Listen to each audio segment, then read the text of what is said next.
Hello, everybody. This is Frankie Day Models. Welcome to Saturday Night Live. Last night I had a good night. My dog took me out to dinner. By the time I got home, it was probably around midnight. So I thought, what the hell? The show's over. And so tonight we have a good show tonight. I got a lot of things to show you. We're going to appreciate the fuselage of my PBY. And we're going to paint the same. And we'll have a good night tonight. Right now, I got some coffee cooking right now. And then we're going to address the show by bringing myself personally, besides looking at PBY. Here I am. I'd like to thank everybody for your wonderful candor, your views and comments. And give the honor to everybody. We're going to have a good show tonight. And you talk about perfect timing. I tell you one thing. I never seen anything so perfect in my life. Of course, my birthday was last Wednesday. And Tuesday, I thought last Wednesday was Thursday. I was jumping the gun, so my birthday was last Wednesday, and so we got that all squared away. And my birthday gifts that came to arrive. We got some from Daniel. We got some from Mr. Dingy. Dingy came in today, and I'm going to show you the goods that I received from Mr. Daniel, and also Everett Henderson from North Carolina, and also Mr. Daniel Britt. Coffees right now. You guys hang on and rub your hands gently and like this. Come on, Frank, I'd like to see what you got. And if you're there in a couple seconds, we'll get my coffee. And we're going to celebrate with a special occasion.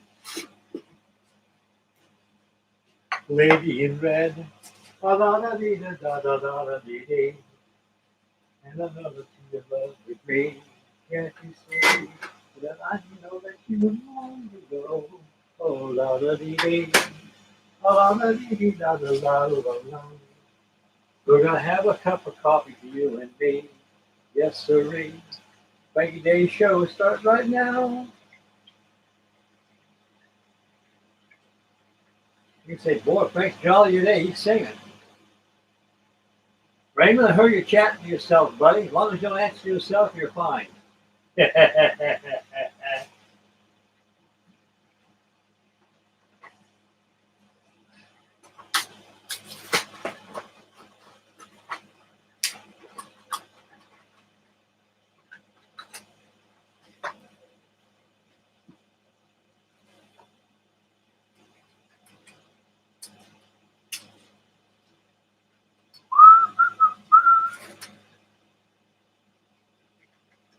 Oh, run, fun.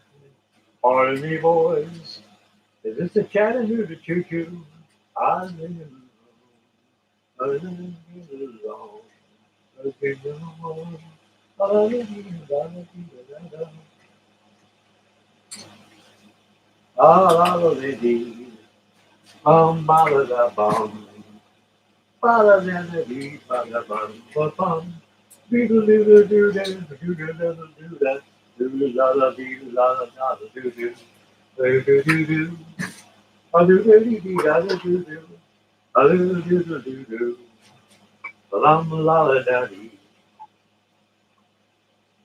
Oh ho, start the show. So we get a hot cup of coffee. Yeah, we're gonna have a good day. Take it away, Mr. Frankie Day. Take it away. Okay, everybody. Here I is. Got a cup of coffee.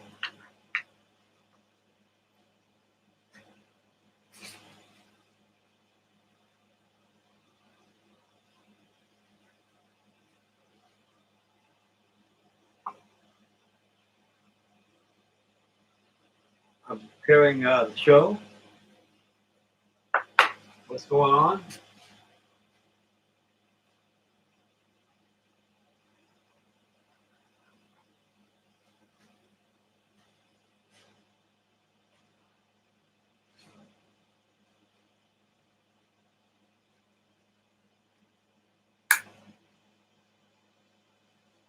Put my pants up. Got to move my pants. Okay. Here I is. We got 9 watching, 5 thumbs up. On the chat board, we have Mr. Raymond. He said hello. There used to be a great cigar shop in town where I live. The guy retires. What a shame. Yep, no one smokes cigars but me. Thank you, buddy. God bless you. And Mrs. Daniel Britton chimed in and said, good evening, Frankie. Who passed through the porthole? Well, so far, we got Raymond with us, and we got Dingy with us. And we got Raymond with us. We're going to have a good show, little buddy. And thank you very much. We're going to start the show out with birthday greetings in the form of parcels. Yesterday, I received some items from Mr. Daniel. I'll show it to you. Come on, get this thing open. Get this thing open. Come on, hurry up. I got to start to show up this thing in my mouth.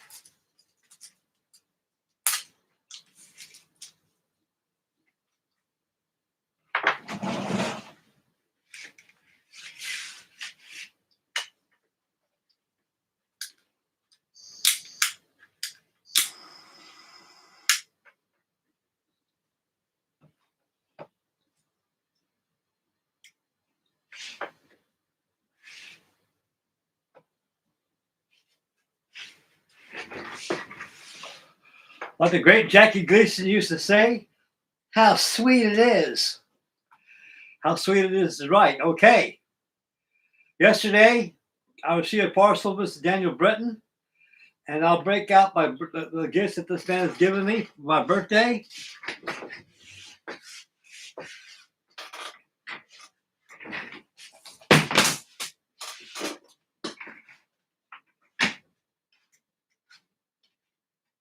Come back here.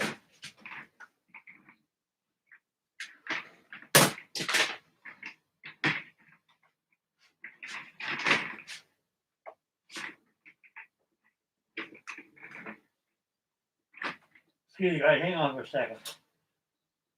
You're almost seeing an accident while we're about ready to happen.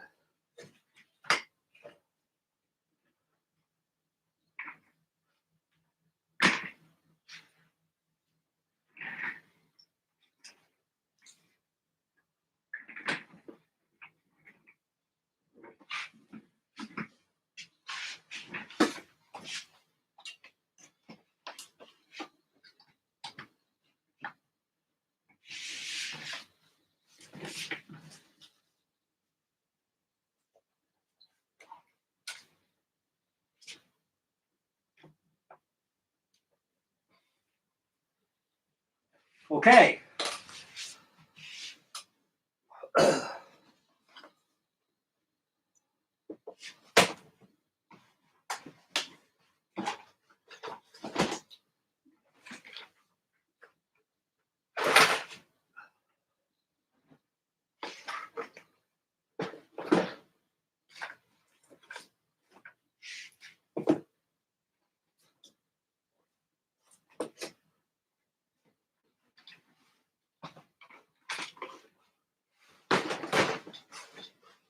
Alrighty. This chair is like a wrestling hook on an airplane. Cut a wire that holds up my Titanic over here. I got lit up over here as life. This thing's got wheels on. I roll back. I'll pay attention to what I'm doing, and I grab something. No Titanic almost went over a while ago. So nothing lost, Mr. Christian. Nothing lost. Or nothing broken. Okay. Yesterday I received a parcel from Mr. Daniel Britton. First,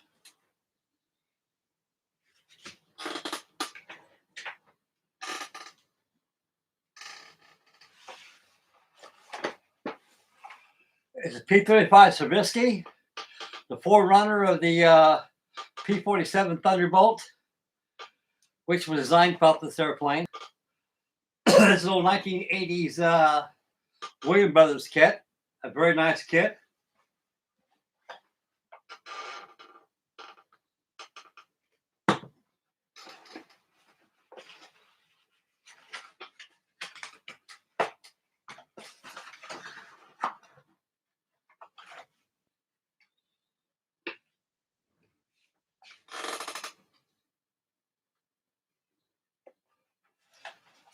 Beautiful set of decals. This model comes in 2 deliveries. The first delivery it comes into is the United States Army Air Corps, all natural aluminum. It's going to be done with my silver aluminum tape I do, always use. And the second delivery is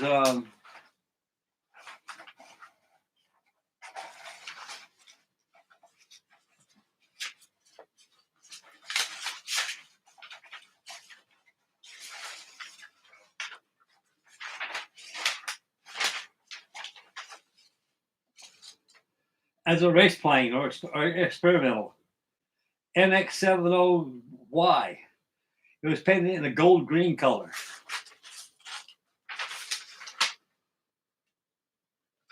Of course, you got your Army Air Corps color.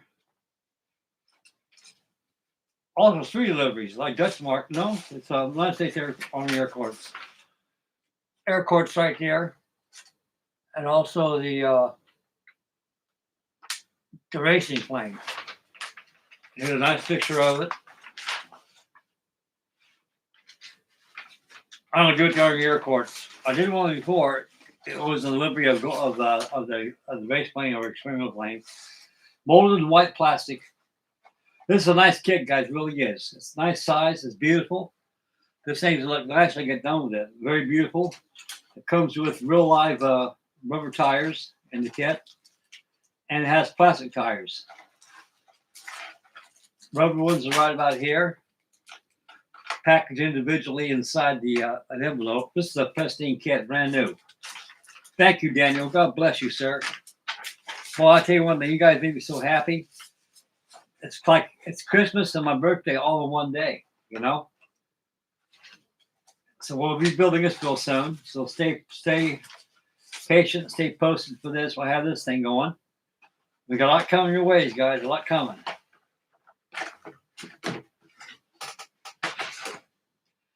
This kit's not made for the faint-hearted because of the complexity of building it, and there's so much to do on this thing conversion-wise.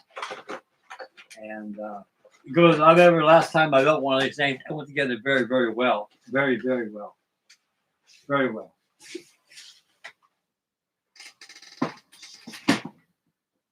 Next.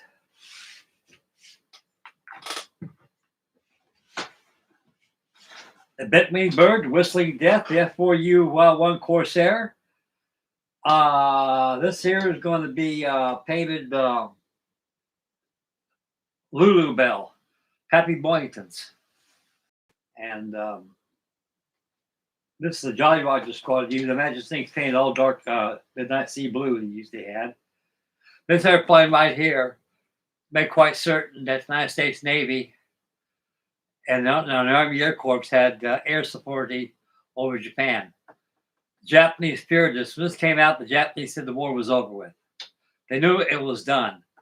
The last resort that they had was called the Divine Wind, which is kamikazes. That's all they had left. And I built this kit probably over 50 years ago when it first came out. It's molded in dark blue plastic. Decals are very good. Instructions are good. It's molded in blue plastic. Got a canopy, which is in this envelope right here, keeping getting broken. Now, I looked at a kit when it first came out. Not when it first came out, but when I first shoot yesterday. Daniel started on decaling. Did a good job.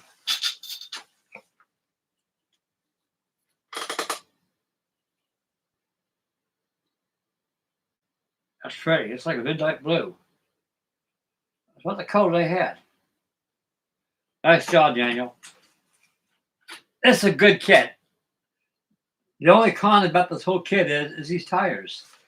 These tires they give you the kit are about as bland as baby food. So anybody's got one of these to stash, I highly suggest take those wheels and get rid of them or put them in the parts box for a scratch project you want to build, or throw them away. But I never throw something like I keep in the parts box.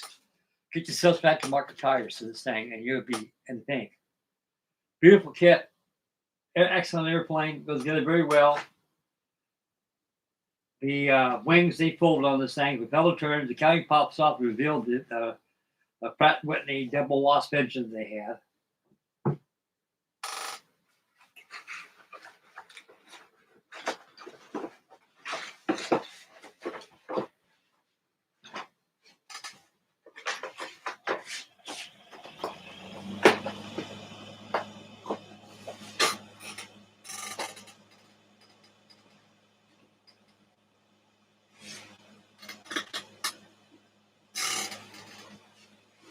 Here we go.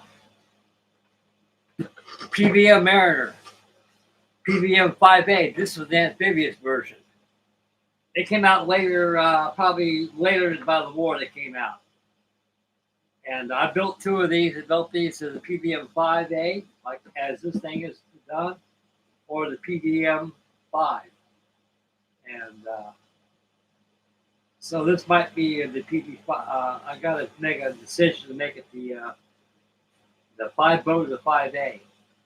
But 5A is they got the landing covers that go on the wheels of this thing, because they fold up very simple. They just go up to the inside and you come right down. Use the covers to fill in the hole and fill in with filler, and make your own beaching gear. That's your option if you decide to make it the with the beaching gear. But it's got to be removable. But the 5A got rid of all that, so this is a beautiful blue job. Academy needs to be congratulated bringing this airplane. There's so many PBM Mariners that came out in the market. Mock Models made one 1/72 scale. I've never seen one of those before though, but it's pretty much like the Coronado, a Flash Queen or Flash Peg, however you pronounce it. And there's two vacuum form companies that made this 1/72 scale.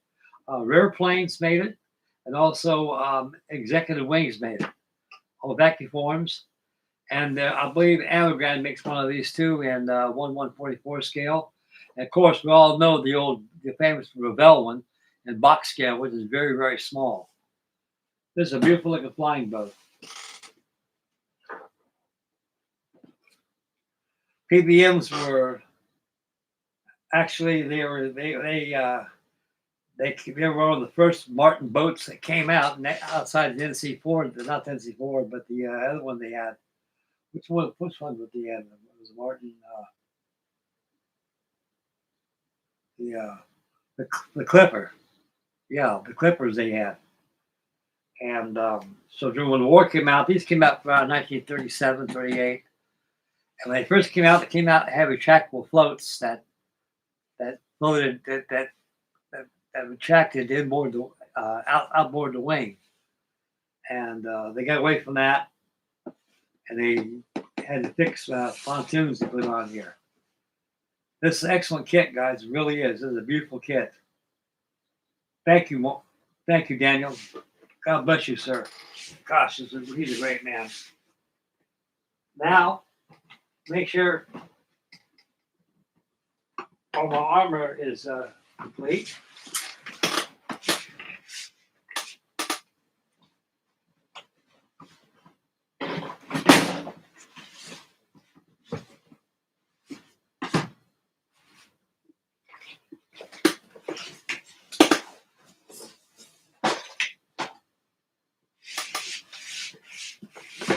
This Tiger tank right here. Thank you, Daniel. Keep up my armor skills. Gonna talk about armor. This Monday, we're gonna go back on the half track. We're gonna get that thing really going. Everything. And I've been kind of moving around, getting some of these builds caught up I've been doing. And this is won't get to look inside. The tracks are very simple to put in there. They give you a different color option how to paint, how to do this. And I'll probably get Dingy's help again, help me on this. He's a master of armor.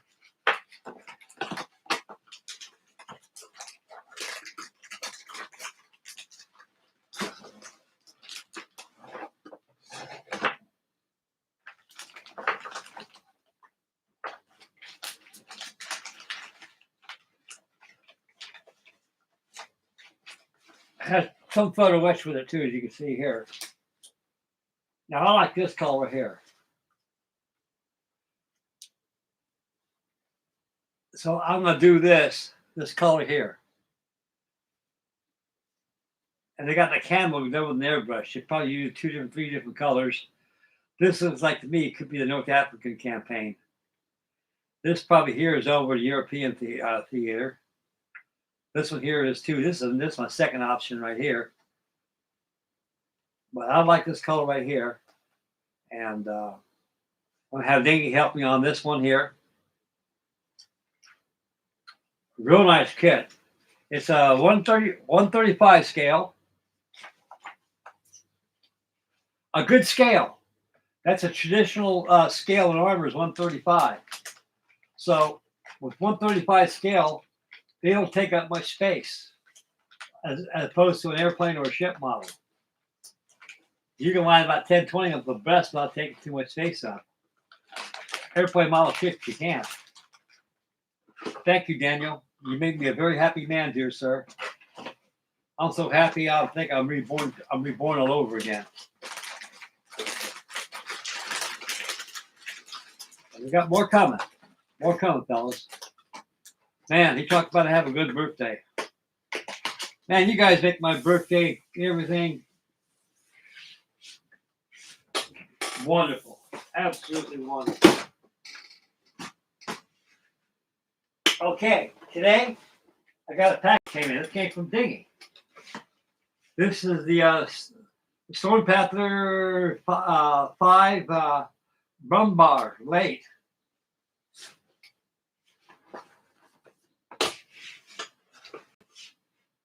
This is a wonderful kit. Looks like it could be a flamethrower job. You'd have it or a close range with that barrel right there. I'm gonna paint this livery. It's probably this kind of livery is probably painted into it. That'd be easy to paint. That's airbrushing, probably 2 different colors. I'm gonna have Dingy help me with this too also. Dingy, God bless you. Thank you very much. Also, probably by Monday I'll be getting my wire, spark plug wires and stuff like that Dingy sending me so I can put in my half track. But like I say, if don't come Monday, probably be Tuesday, but Monday we're getting back on that half track. Because we're on the way home with that thing.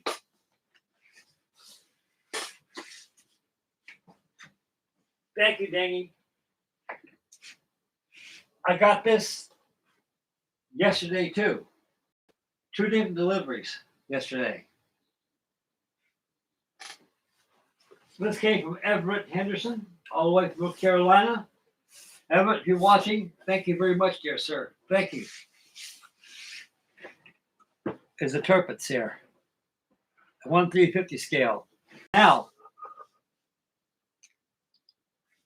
if I decide to make this a Bismarck, there's a platform over here behind the funnel that's extended out, and it made it a lot more wider across the beam. But by taking that part out and cutting the edges off it and putting it back on the midsection, I can make the Bismarck out of it. The turpits was one of the battleships. How would I put that in words? The turpits never seen very much combat at all. She was a sister ship to the DKN Bismarck. And Hitler knew what happened to the Bismarck, what could happen to this too. Although this thing was never been out to sea before, doing commerce rating, the Royal Air Force in England made sure that it wouldn't get out there because they looked at it on as we would, as a threat. After learning what happened to the Bismarck, They were making plans to get this out of the harbor, get out on the way to sea somewhere where it could really do some damage. Hell, this thing could have went through the Panama Canal and all the way throughout. It could have came out to the South Pacific and did some damage to us. Modern day, very powerful battleship she is. This is a good kit. It comes with he threw in a wooden deck with it, which makes life a lot more simple. The wooden decks, to me, kit, especially the new ones like these old ones like this, no tooling, is that they're just like on my trumpeter, Queen Elizabeth, very fine deck planking. So you can't prime the decks like that and add paint to it because it'll cover up the deck detail. Then you just better off just painting the whole thing deck tan, whoever it is. But this there is got the wooden deck came with it. Also, you threw in too.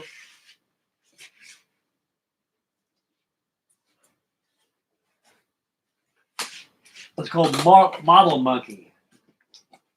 These are 3D. What's that? That's Titanic. Master glad I didn't get turned over on it. Better watch out spinning this chair around. That thing almost hit the deck a while ago. Inside here is a secondary armor they got there. It's all 3D right here. Printed.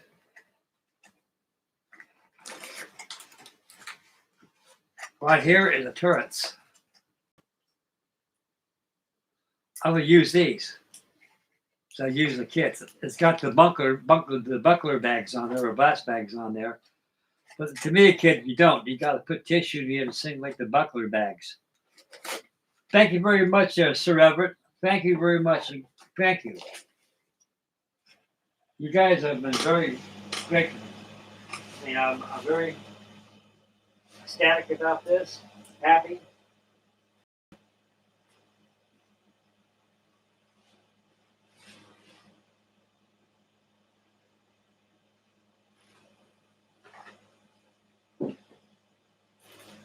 The directions. Here's the hull right here. He wants to start on something. The rudder and propellers is baggy right here. This kit, once upon a time, ran on D-size batteries, four of them. Had a switch up near the deck so it operated it. And it came with the 1 to 2 ratio gearbox. I got 2 of those that came off the Bismarck that I had before. I got it over there in my box. I might make this thing a pool sailor. I don't know. We'll get to it. I'll make the decision. This is a nice kit, guys. It really is.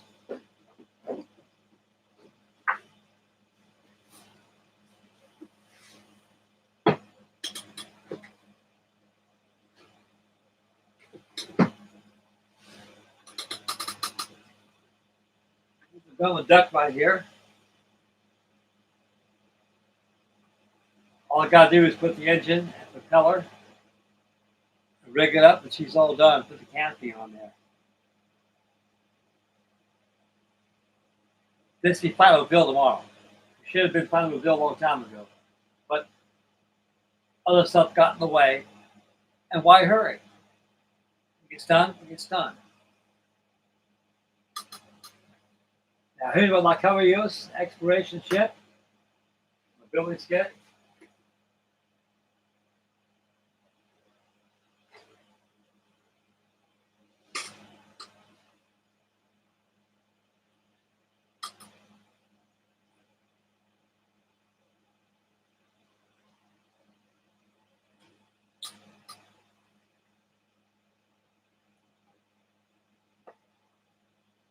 We'll work on that too. I just have a wonderful time, guys. I really am. On the PBY, I made some maskings using TV tape on my windows here. I can always come back and paint the gun blisters on there. Because I gotta add those guns on there inside and the blisters will be painted separately. But I'm gonna go ahead and put tissue in here, tissue over here. Appreciating it, paint this baby up, get the clothes on. That'll be for tonight's episode. We'll have a nice night tonight, guys. I really am. Okay. Now, inside the box that Dingy gave me, I just couldn't wait to get this thing in my kisser.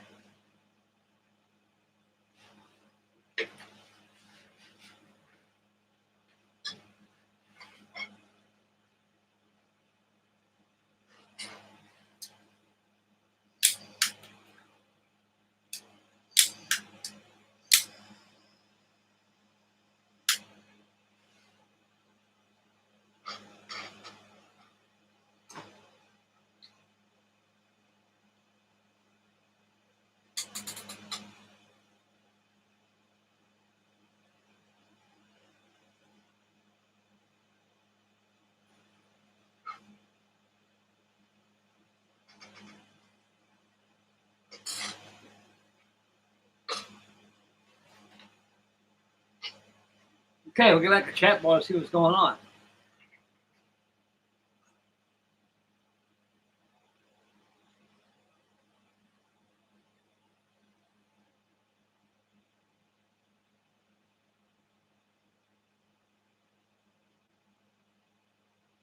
And Daniel Benton says, "Oh yeah, I scored some resin wheels for that Corsair." And also, he said, "Don't start that." I didn't start that. The seller I bought it from did. Okay, he did a good job on the cowling anyway. Thank you, Daniel. God bless you, sir. And Matt, Lucid Model Design says, "Corsair is such a beautiful bird." Yes, it is. Yes, it is. Now, I want to tell you something about the Corsair. The Corsair was almost like that of the Hawker Typhoon, Hawker Tempest. It has a very high torque. You can't gun that engine when it's on the ground. If you do, the plane will just roll over. So, usually when they take, you got to keep the torque at a maximum. You take off on the carrier decks. You got to gun it very slowly as you have the throttle until you're at takeoff speed. Lower your flaps, they take off. They had a lot of difficulties with the Corsair getting on a deck of carrier because it had a big old 13-foot Hamilton standard prop, and they had been accessed aboard the carrier because that mostly because of landing, because of the way the gold wings are. They land on tip over, nose over, and they have a lot of problems. So they were well, but they used them on flat tops. They did. They used them, and they more or less were adapted by Marine squadrons like DMF 214, Pappy Boykins, and all through the St. George's, up through there, New Guinea. They have a lot of Marine bases out there that use Corsairs, and they feel that they're a lot more well suited with land operations than being carrier or shipboard. The Japanese feared them.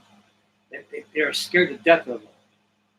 When they come in, they knew the war was over with the Corsairs came out. We maintained 100% air security, and even the Hellcats. I mean, the Corsairs were it. They were like the P-51 Mustang over Europe. Like Herman Goring said when Mustang came out, he said, "Oh hell, the war's over. We're done." The Yanks came out with a doggone good airplane. We got on top of what they got.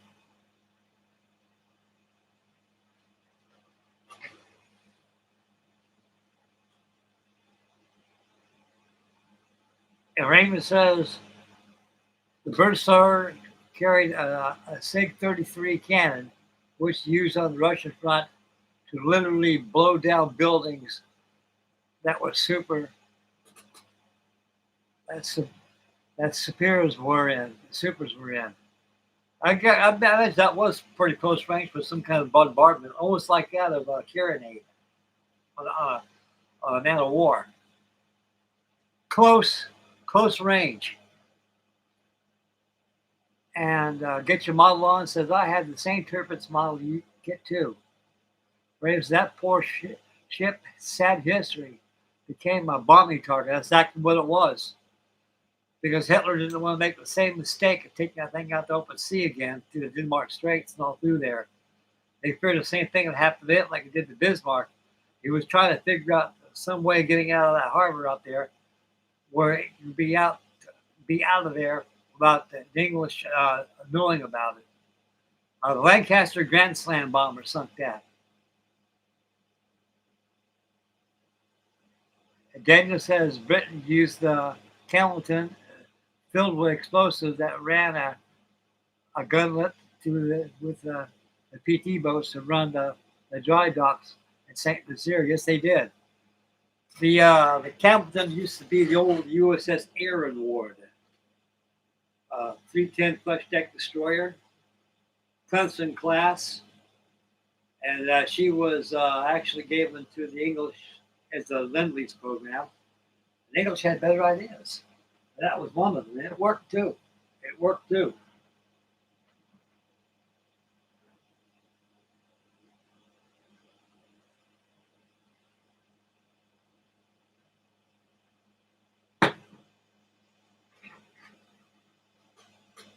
Daniel says the only dry dock big enough to service the turbines.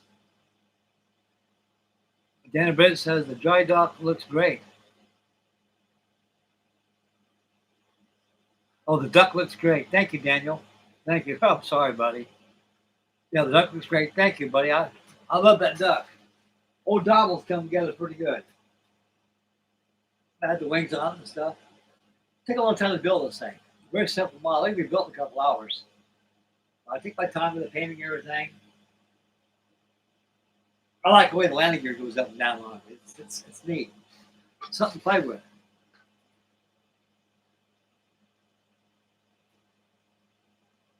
And these cigars came in too, the package that Dingy gave me on the Snowbirder. And thank you, Dingy, that tank. I don't need your help that on the Tiger, buddy. You can still be my backseat painter. And we'll get back on the half track this Monday. Okay, after I chat a little bit with you great fellas and get my mojo fired up, we're going to turn to on a PBY Catalina. We're going to start put the pre-shading on it. Then we're going to put the light gray on it and go ahead and paint the blue gray on it. And that'll be it for tonight on it. And tomorrow we'll get the wings going and appreciate it and paint it and get it assembled top of the pieman. And it won't take this thing to be done in no time. This thing's there's not many parts on this thing. It's about all stuff to complete this thing is wing struts, engine nacelles, and the remainder of the gun blisters and the guns itself, and attach the wing, add the beaching gear to it. Done. So I'll come and bounce around a lot of stuff. I sure love that half track over there. Gosh, I can't believe I built that thing. Like I say, I think it never looked like that in Woodford. It would look nice when I got done with it, though, but it would look like a bleached out olive drab. But I never thought about adding mud and stuff like that to it. But they had mud in them and stuff. Like I said, you got to when you build stuff like that, you got to have the nature of understanding the elements that it's in.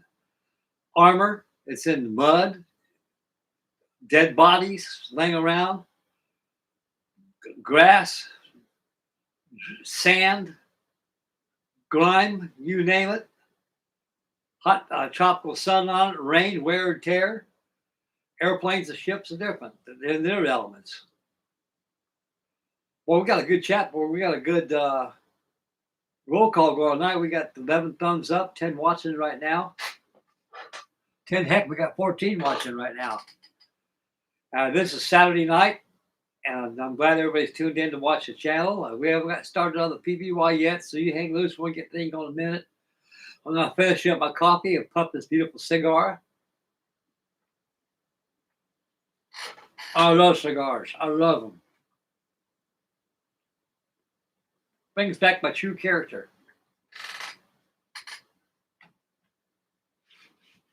Okay, Mr. Danny Britton said, frying eggs on down North Africa. Yeah.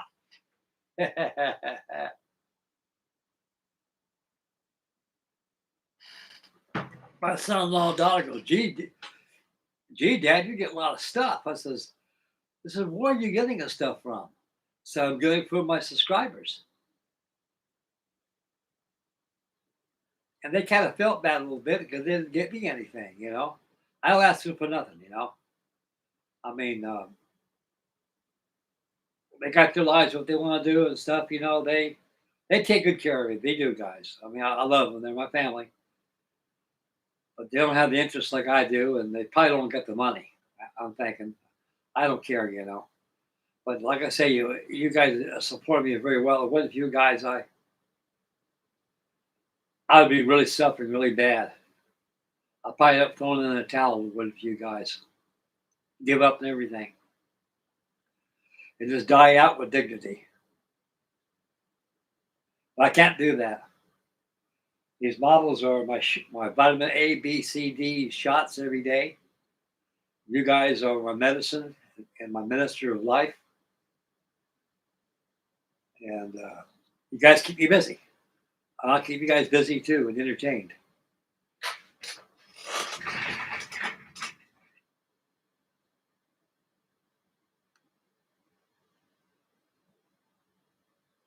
And a bias says absolutely correct, Elusive. Yeah, the Turpitz is very sad. She had a very short life. I mean, she was a brand new ship. She didn't see no action, no nothing. She was stuck in that darn harbor out there, but Hitler was afraid to do anything with it. He wasn't much for the Navy anyway and stuff. For the German Navy, the Kriegsmarine, he so we ain't gonna get that out there. It'll be sunk and torpedoed, and just like the Bismarck. So I got other plans for that, and this plan never arised. So England looked at it as a threat, and so did we. If that thing ever got out to sea, you know, they'd probably find out where she's going at and take care of it from there on. But they had a Lancaster with a big old tall boy earthquake bomb. Boy, she hit that ship. That ship was nothing but shrapnel. Shallow water, probably about 40, 50 feet of water. She went down. I imagine there still remains over today.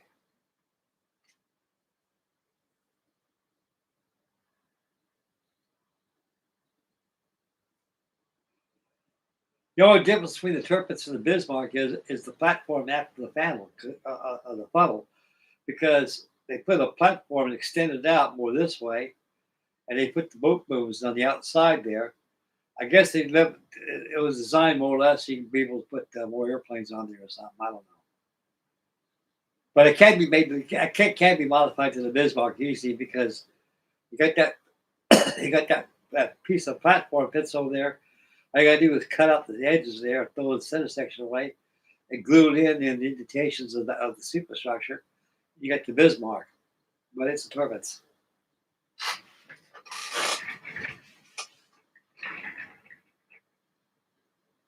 We're at 12 watching, 12 thumbs up.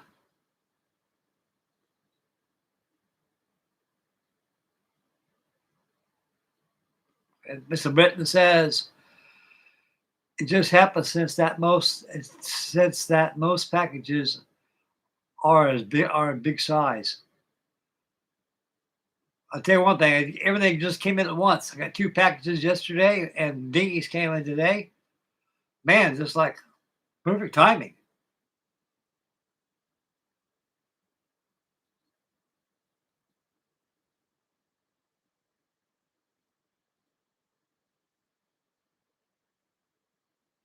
And Danny Britt says, so that's a ship you showed us right up there. Yes, it is, sir. And Matt says, imagine the Yamato patrolling Atlantic with the Tirpitz. That would be a dynamic duel. That would be a real threat. Real threat. And the Masashi, too. That would be the 3 horsemen right there. They'd definitely be threats. The Yamato, that never did see much action either, but that was the biggest battleship there was. It had 18-inch guns. They broke the Washington Treaty on that. Also in the Bismarck and Tirpitz, because he only has so much tonnage, you know. And by the time they passed 1921, when they passed the Washington Treaty regulations, They were building the Yamato and the Nasashi and the Bismarck and the Tirpitz.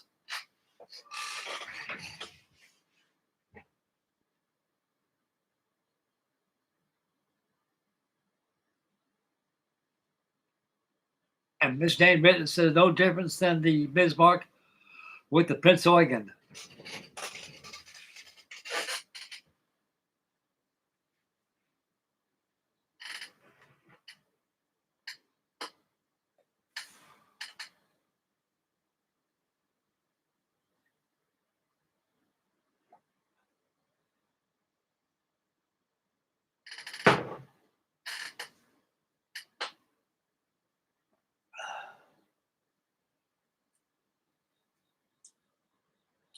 Yeah. Well, I love that Tiger tank right there. A lot of parts of that kit, too. A lot of parts of that darn half track. Some of those screws I can't use because they give you different liveries on there, which require different parts to make it. Mine's the A1 instead of the A3. Yeah, the A2, A1, M3. Mine's the M3. Not the A1 had the that cable hoist on there in front of the bumper. But I made it like Danny suggested to go ahead and make the hood removable, and I did. And I made the back end of the trailer removable so you can see the frame. It looks good from here. I'm not done with the exterior part yet. That's up next. They got to close up top of the cab, put the windshield on there. And the jerry jugs, I got to put the jerry jugs on there. Lastly, put the tracks on there and weathered it out. External weather, and add the gun ring on there, and she's done. And the decals will fill the bill, finish up the bill.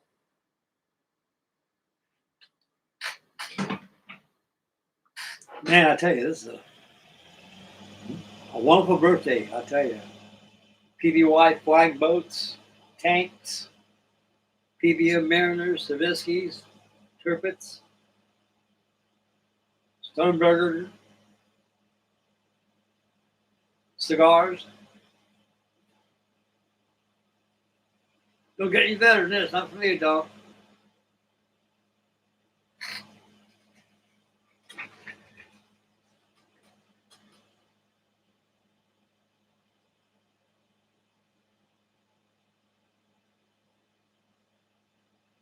The man says, in 1941, it would have made a huge difference. Yes, it would have. It most certainly would.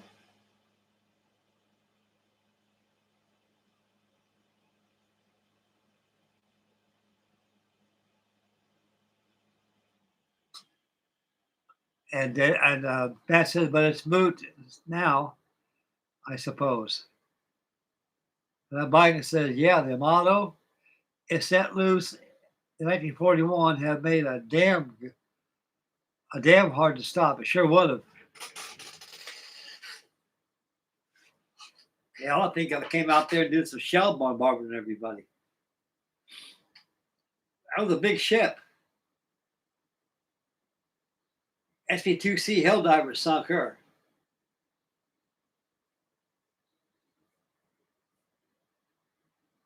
And she lays about 17,000 feet of water. She broke in half.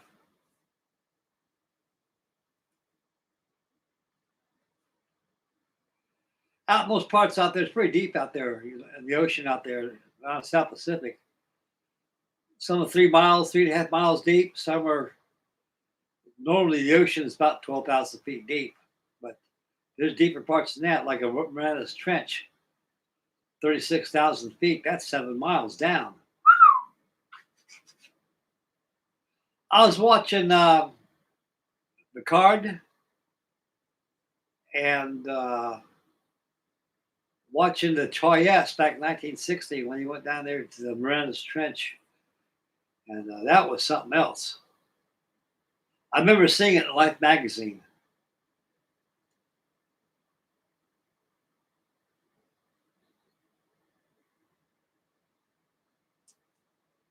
That thing was went down pretty deep. He found life down there too. Now Cameron, he went down there too with his special submersible that he made. That thing went straight down.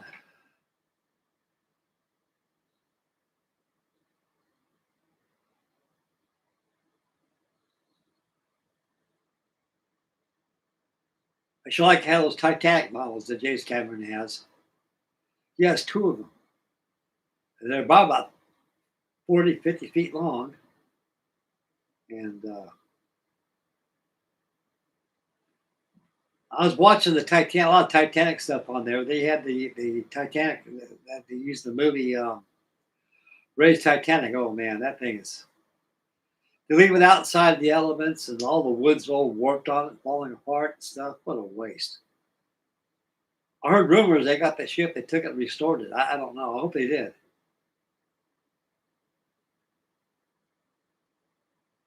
You had some critics out there were poking fun at it, saying, man, they had King Post mast in front of the ship and the funnels all broke.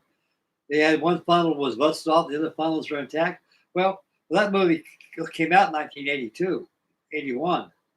Actually, it was 1979 is when it first came out. No one had no idea what the Titanic was like back then. It wasn't found until 1985. So they're just guessing what it looked like, you know.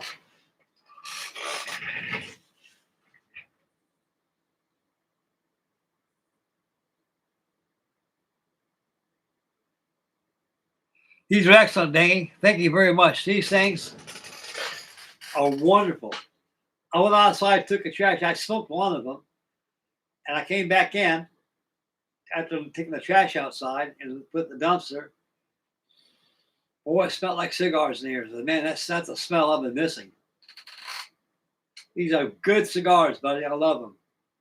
Mr. Daniels sent me some in too. He messaged me in one of my videos that he's sending them out separately. So I'll probably get those. I'll be smoking them real good too. Man, thank you guys. I'm trying to get my son-in-law to get me some cigars like this. And the closest thing to cigars he gets me is those black and mild, we call it. Little small cigarettos, Clint Eastwood specials. I like these and big stogies. Thank you, Jenny.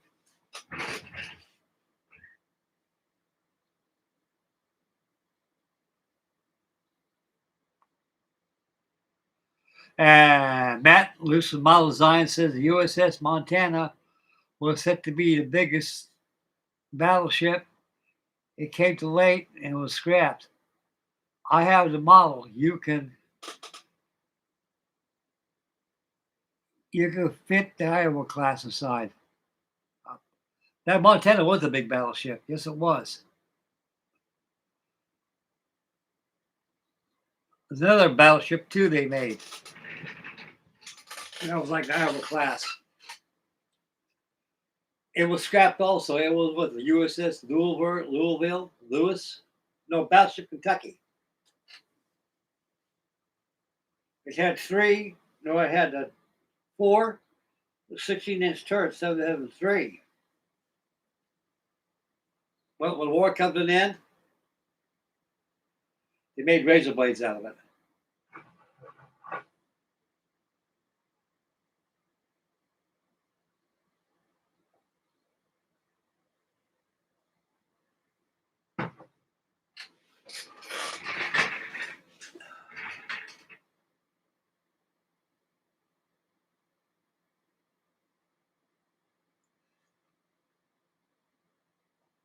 Emery's 419 says, what brand is your favorite? Cigars.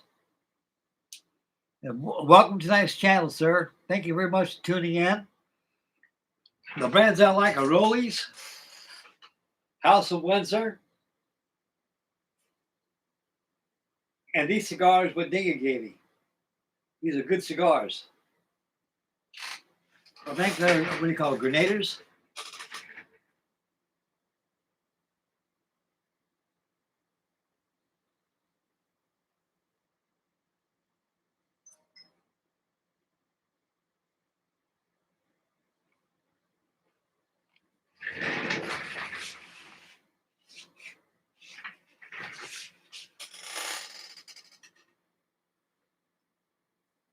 Used,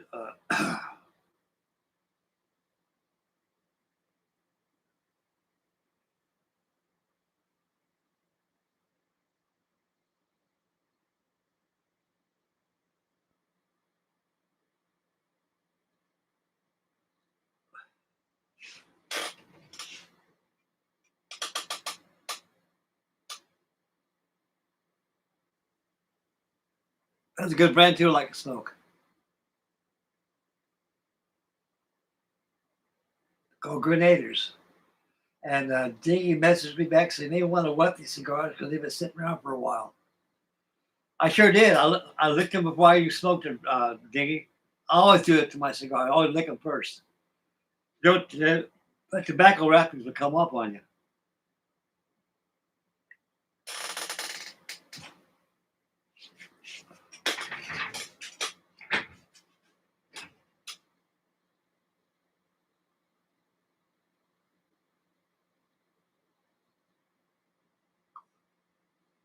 Fat Stokies, all different brands. Yes, sir. That's all I love, Daniel.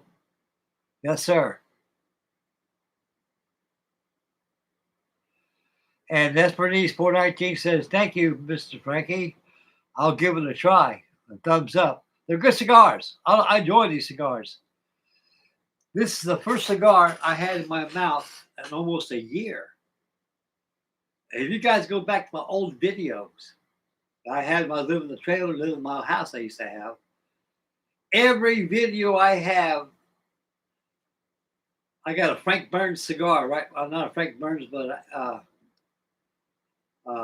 George Burns cigar in my mouth all the time. Heart's okay, but I like cigars better.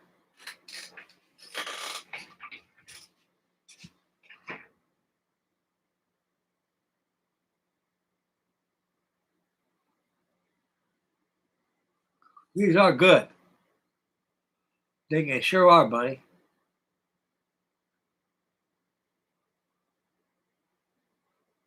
Yeah, Frank Burns the mash. Frank Burns eats worms. That was one hell of a good show, guys. That was one hell of a good show. Watching MASH, that was a sitcom every day. When I got off work, we sat there. I sit there and watch them all the time. They Honeycutt. My favorite one was when Charles Ogden Steers, which was Winchester, he was playing that French horn, and it really kind of rattled BJ Honeycutt and also Hawkeye. They're getting perturbed. They could get blowing that thing. And it was really funny about it was, he goes, quit playing that goddamn French horn. You're driving this bad. Like, I play it somewhere else. Oh, you guys don't appreciate good music. And right away, it says, you wanted to start stinking, And what's really funny about it, Hawkeye and BJ Honeycutt will look at each other. Goes, Hawkeye, are you stinking when I'm stinking? He says, well, if you're stinking when I'm stinking, let's start stinking. Charles, the more you blow, the more we grow. I guess they have a baby about a month. And they smelled so bad. And the first end of the movie, they took this French horn and ran over it with a Jeep or something, and took a fire hose and a kayak brush and sprayed down Hawkeye. And that was a good movie.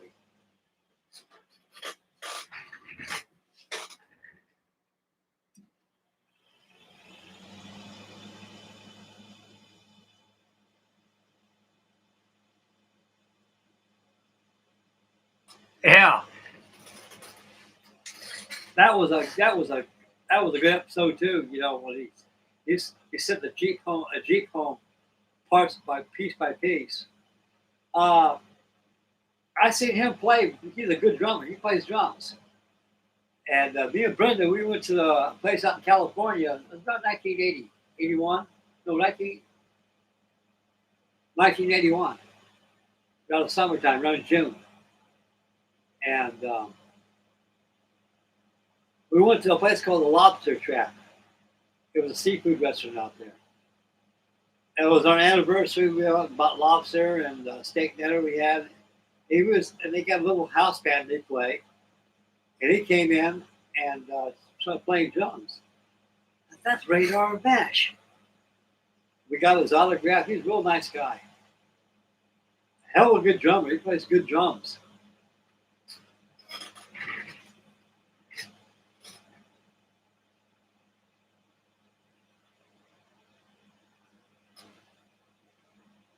Oh, yeah. They got a few tobacco barns out there in Kentucky, especially around Middlesboro, Kentucky, and also Atlantic City out there. No mountains, mountains, Smoky Mountain City out there. Right there past east of Louisville. They got a tobacco barn right there. I went one day. I went that vacation one time. And I knew a couple of farmers back there. I was smoking. He watched me smoke cigars. What kind of cigars you smoking there, Slick? I go, well, I'm smoking El Producto right now. He goes, hell, I got all kinds of tobacco. I got tobacco.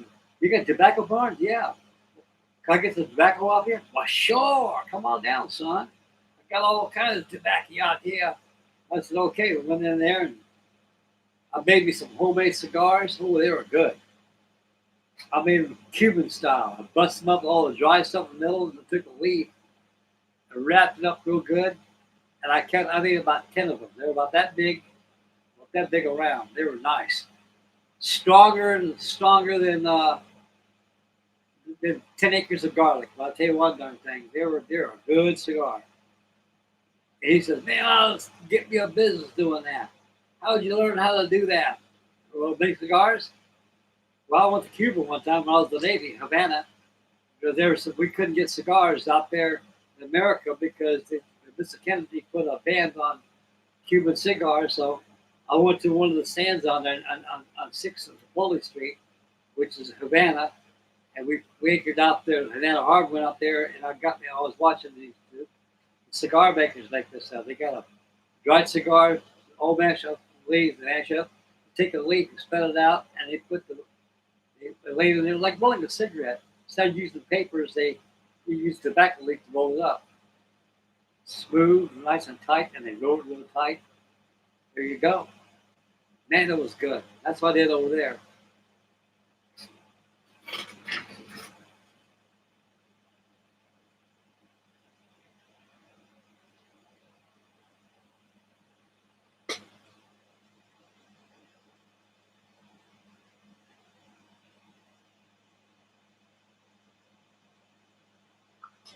And the model student said, happy birthday, Frank.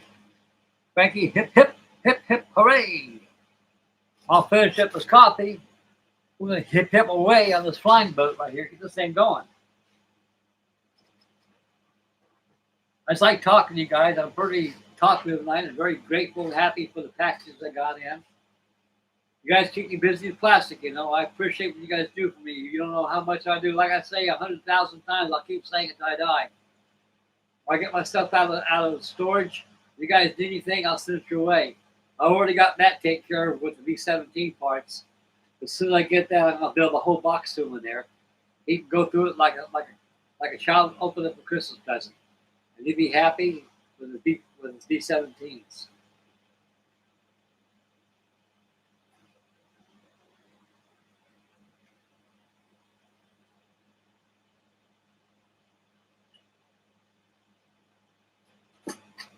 Oh man, that coffee's good.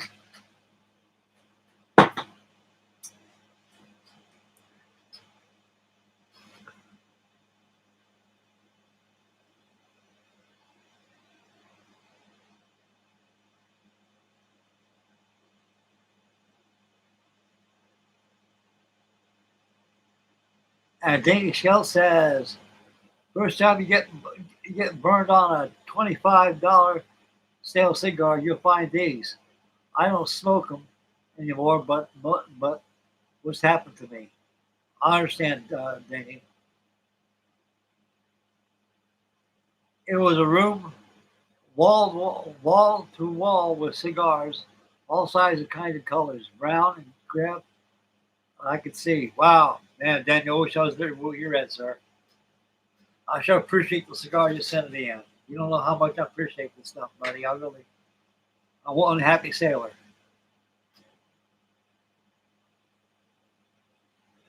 That's right. There's nothing better than opening up a brand new kit that had no opening for. To me, used, open, I'm grateful. These are all pristine kits I'm getting. They've been opened, but they're all there. They're all there. I love my little Donald Duck right here. I keep looking at this thing. I'll put the rigging on this thing and get the canopy and prop on it and be done. And this thing's gonna look very pretty when I get finished with it. I'll put it over here so I can look at it.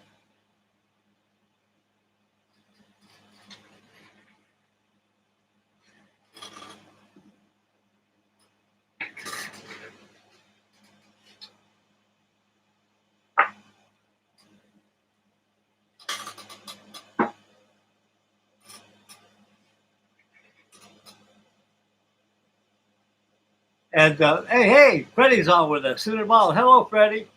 And Freddie says the Turpitz was bigger. It probably was. It probably was. I really don't know. All I know is she looks pretty close to the Bismarck, But there's a nice kit that Turpitz is. I'm gonna have fun building this thing.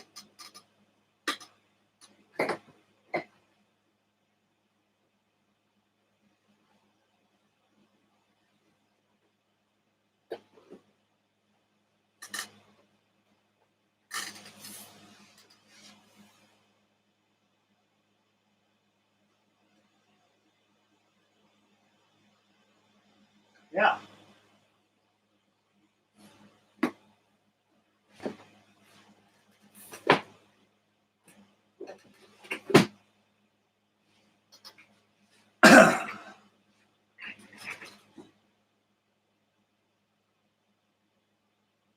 Yeah, I love that box art that thing has.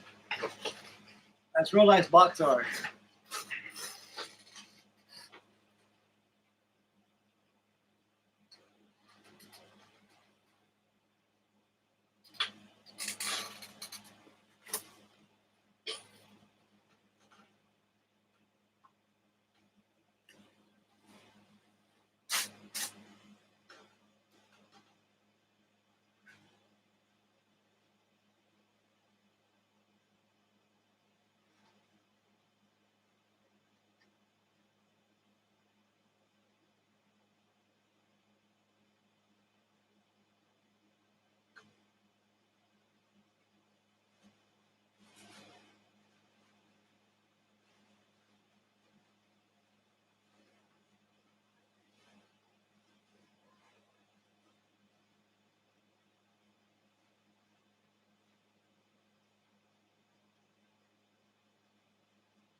Okay.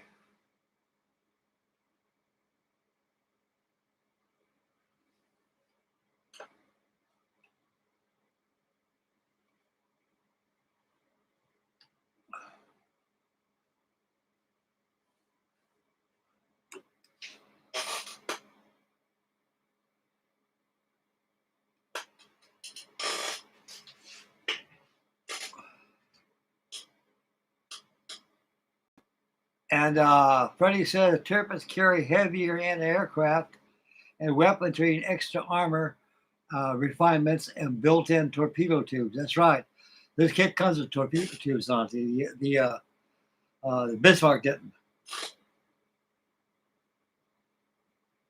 Exactly.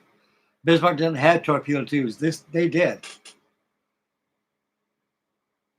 And not buying it says elusive model designs. When will you have more B-17 videos out? And Matt replies, soon. I'm waiting on the 148 Memphis Bell. Bell knows it's a lot to get it right. Okay, guys, I think we're going to get the PBY going here. We're going to start getting appreciating going on it. Bring the camera down and just appreciating, get our colors on.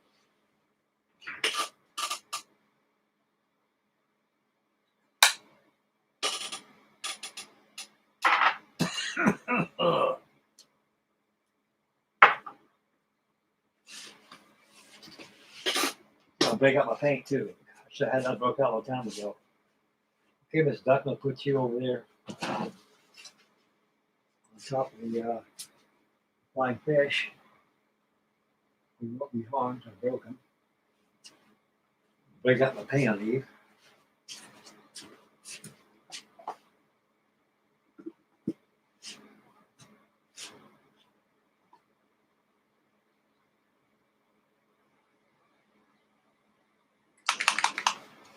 I got blue there. I've got stuff there. I got a couple bottles of that.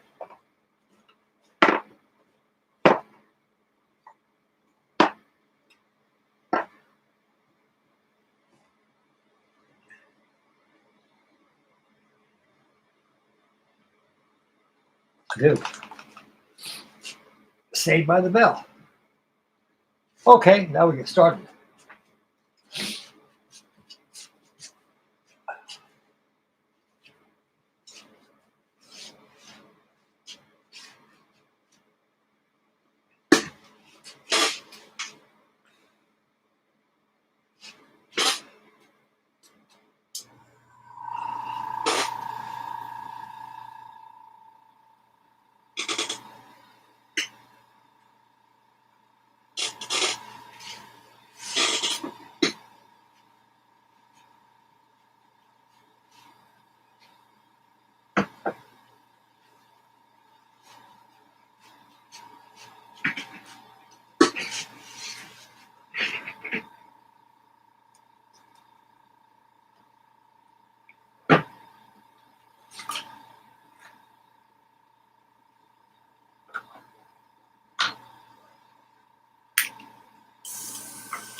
Damn.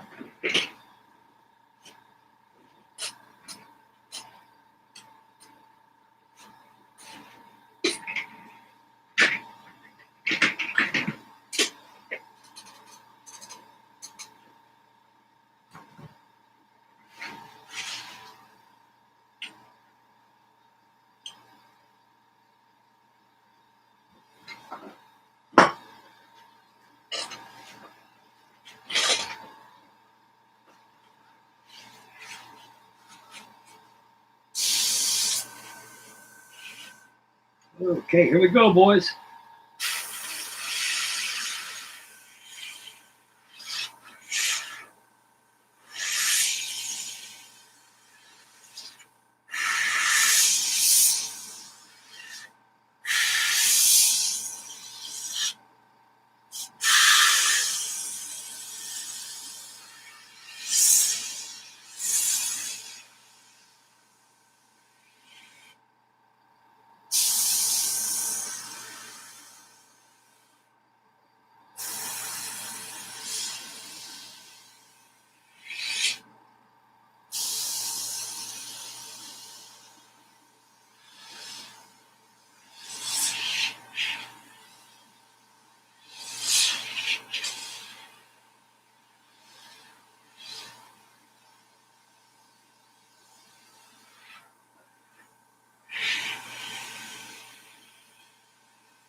that keeps coming up all the time.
They're not heavy on the leading edge, that's where the mats them off with the ice boots.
Keep holding up my base.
Okay.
Okay, I take a break here.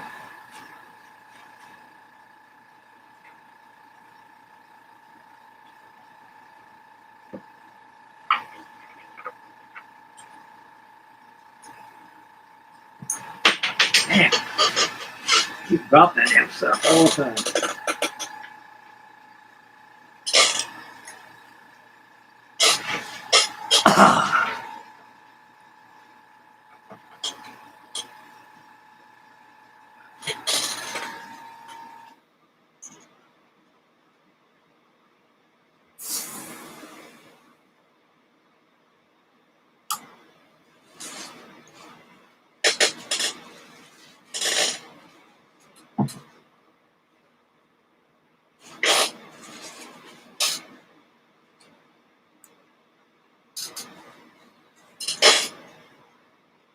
I'm gonna go ahead and take it to my paint booth over there.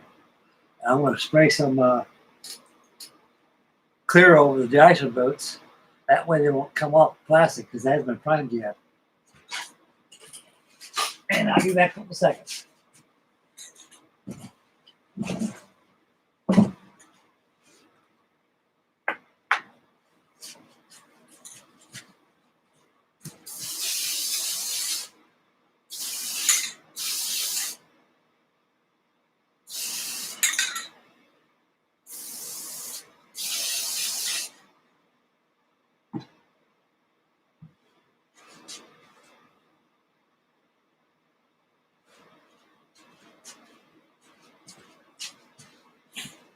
Okay.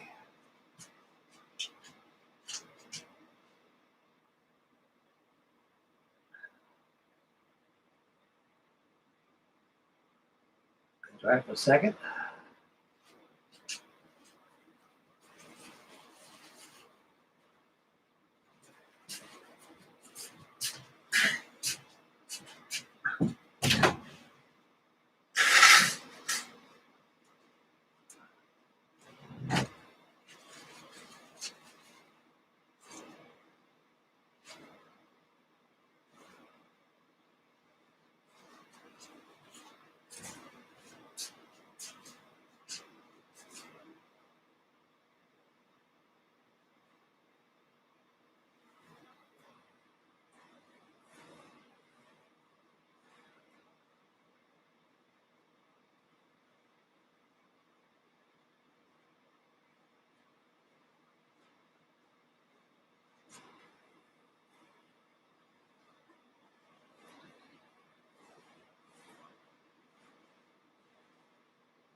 Let it dry, get back on the blue gray neck, on the light gray.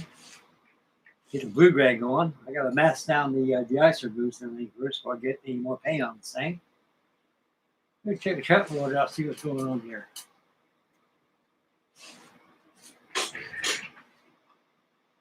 Bye watching, 16 thumbs up.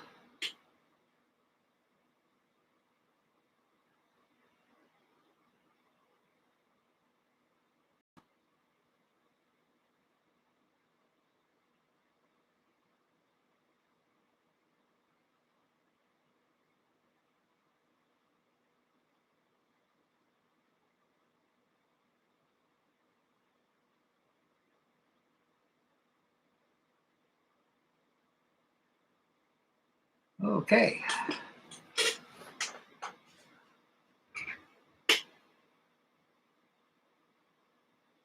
Ray is working away. Thank you very much, guys, for joining me in tonight. Let this dry right here, and we'll get back on the PBY. Got lots to do on this thing. And yeah. I'll bring up my masking tape here.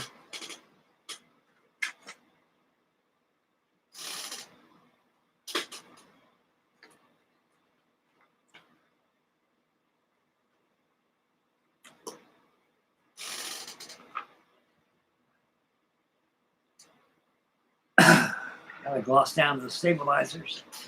And the rudder, I want to mask those off first. I go ahead and continue with the paintwork on it. Okay, I've done it. How long I've done it? About an hour and a half now? A little more than that. That's good. Got makeup last night.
Now we'll try.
Okay.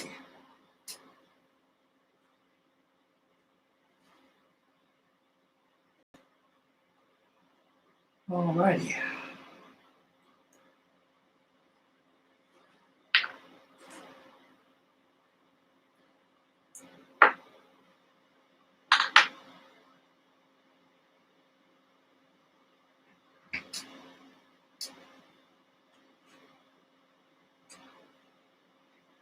Now, some fresh water in here.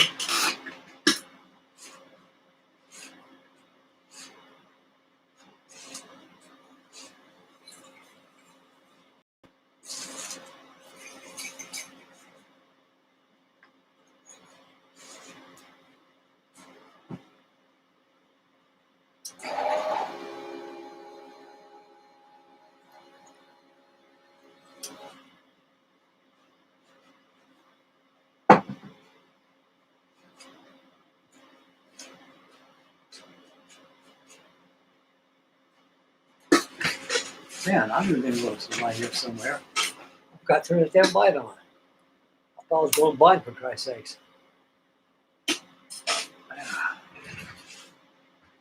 Okay. Check the chat and watch what's going on. 8 watching, 18 thumbs up. And Paul from Florida sponsors. Good evening, dear sir. And have another happy birthday. Happy birthday. Thank you, dear friend. Thank you very much. God bless you. And Paul from Florida says again, such an underappreciated plane. Starberry 5 proved its worth, not to mention the rescue and sub hunting. Well, I want to tell you, like I said this before, guys. I said this about 2 or 3 times on here. This airplane would have saved Pearl Harbor. If Admiral Husband Kimmel would exercise the fact how valuable these flying boats were. See, Husband Kimmel was an old battleship sailor. He fought during the last war, which was 20 years ago, and he didn't believe in aviation. He was one of the defeatists when it comes to aviation. He always thought that the battleships were the queen of the oceans, and airplanes cannot sink battleships. And he was in charge of Pearl Harbor. After the attack, he was charged with derelict of duty, along with General Short and the rest of the fellows out there. If these things got a range of 3,000 miles, that's a lot of miles. Now, Honolulu, Hawaii is probably I'm guessing maybe 100 miles, maybe, in diameter. Just Honolulu itself, maybe a little longer, a little bigger. But if they would have had a 12-hour search, all they needed is 2 PBYs. That's all he needed. Either that or a Coronado Flying Boat. It didn't matter, but the PBYs were real favorite back then. If they'd use these flying boats, these PBYs, for research and reconnaissance missions only, if they did a 200-mile perimeter, 150 to 200-mile perimeter around the islands for 12 hours, going around the island flying 200 miles, at least 200 miles out for 12 hours. And when the 12th hour came up, he got relieved by another PBY, and he'd be flying around for that 12 hours, so he got relieved. They would have detected that fleet. They would have found that fleet, and they could have messaged Pearl Harbor to look, we got a whole Japanese flotilla coming towards us, 6 aircraft carriers, the whole Japanese Navy's coming this way, with a flat top full of airplanes. That would give Pearl Harbor, that gave intelligence of Pearl Harbor, Husband Kimmel.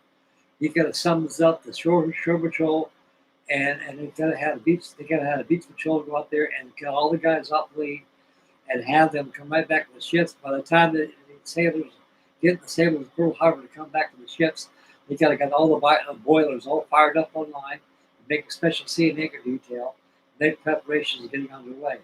Those sailors come back, they can single up all lines, double up all lines, got out of that damn harbor, and everything would have been saved. At the time, we were a nation not prepared for war.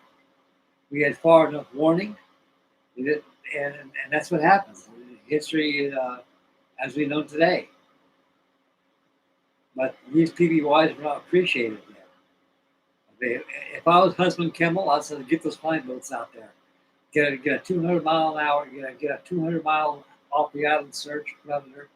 Search the island for 12 hours, get back, and with release coming in. They would have found that fleet. There had been no Pearl Harbor. The Arizona would have made today afloat. Instead of sunk in the bottom of the harbor, the battleship Utah would have been there. And my uncle would be alive. Everything.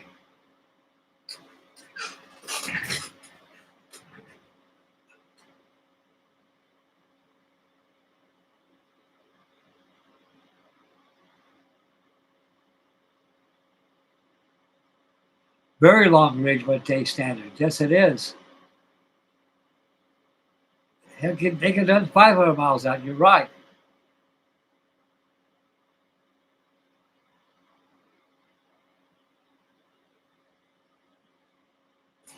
But like I say, husband Kimmel, he was in charge. That was his Simpak fleet. 11. That was his. He was in charge of that. He's the one that called the shots.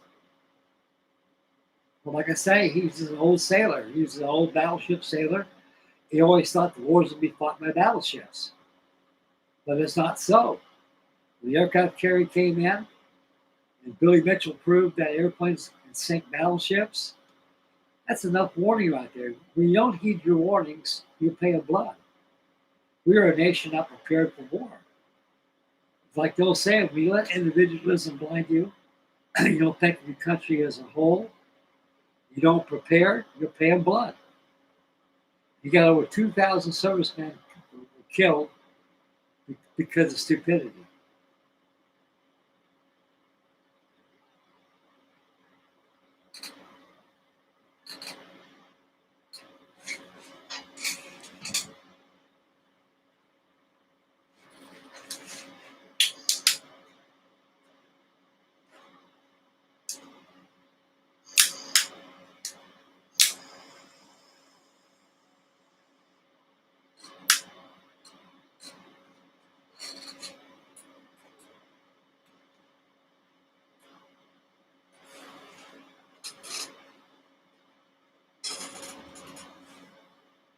Yep. Okay. Got white, black.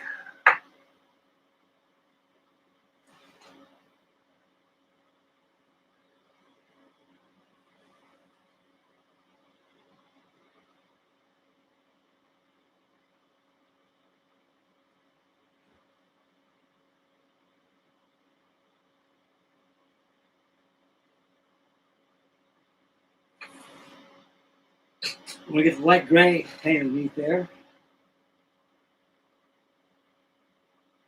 And we'll follow up with blue gray.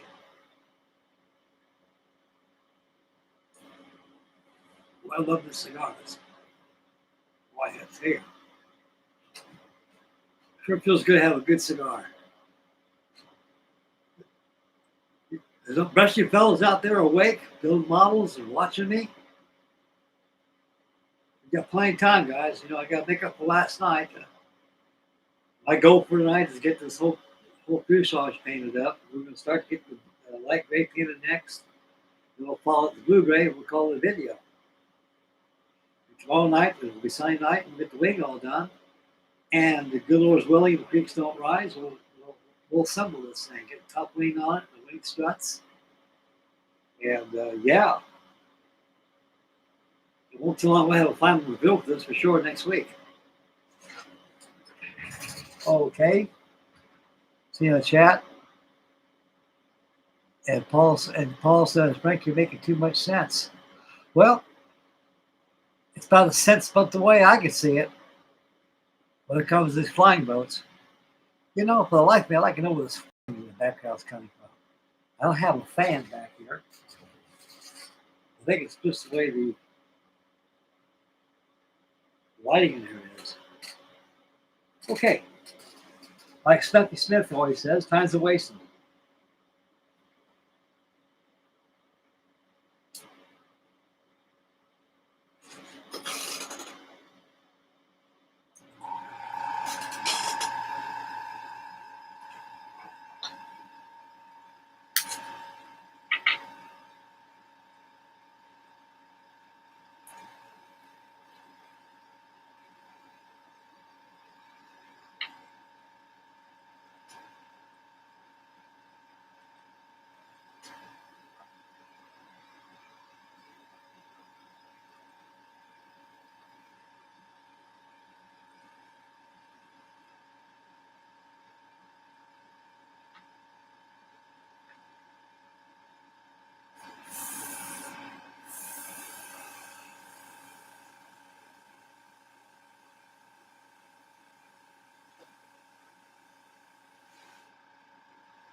Okay,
we have the blue now.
And we're going to make good progress today.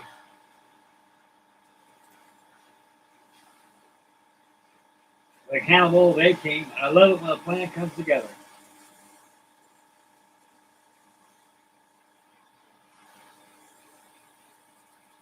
Come on, now we'll get the wing going. You're going to paint big top here for response and match it with the wing.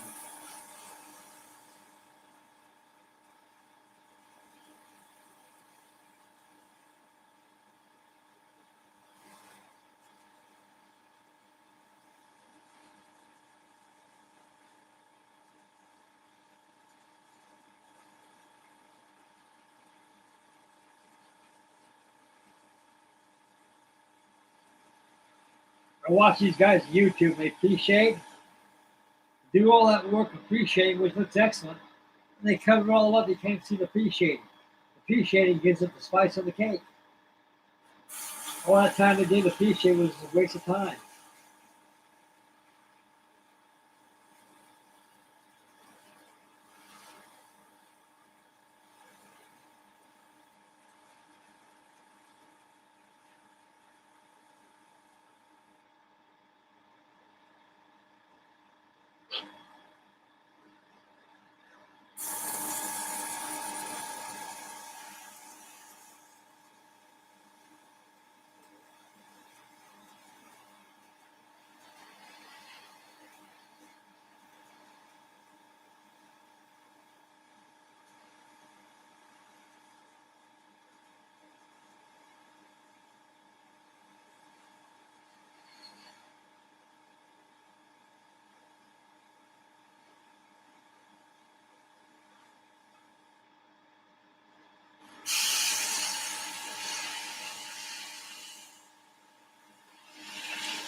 Even better than that. Look at that.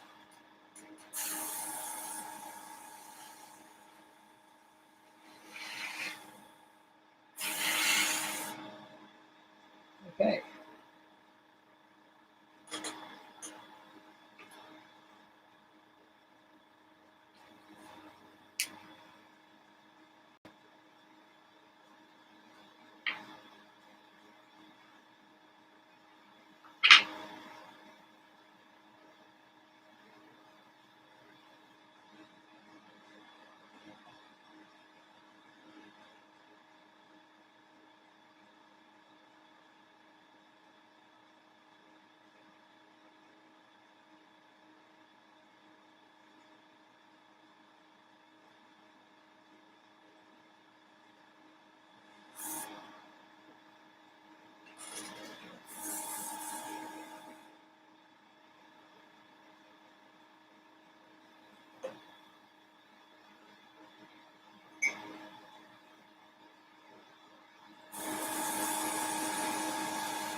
And I gotta keep that brush good and clean.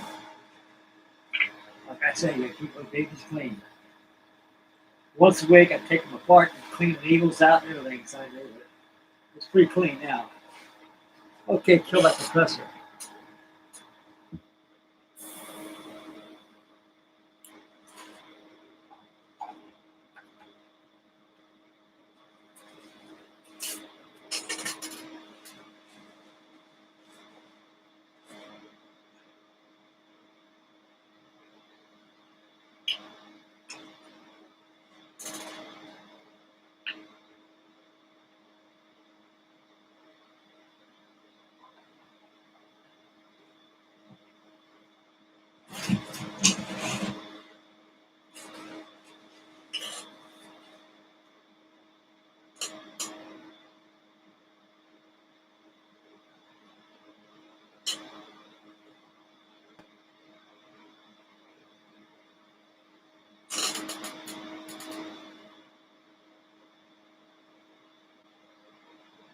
So you can still see I appreciate you on there. That gives it the spice.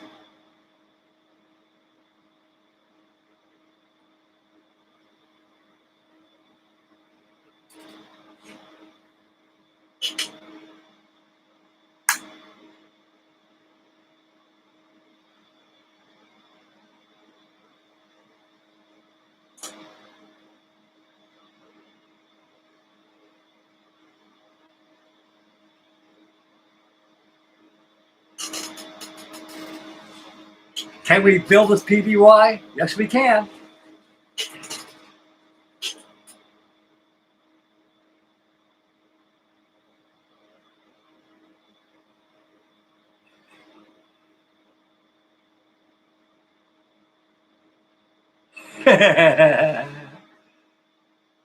Let's see, we catch up on what's going on here. Vallejo does seem to have a wide color line. I think I'll give them a look. Nice thing is I can have a cabinet is Mission Model paint. That's what I use. This is Mission Models. This is good stuff, boys. It really is. Mission Models. I like that stuff. It's good paint. Gagey says you'll blow through a bottle like Frankie's using flat on a large model. So watch that one. And JMDPZV says she's looking good. Thank you, sir. And welcome to tonight's stream. And Paul from Florida sponsors. I live in a tiny house.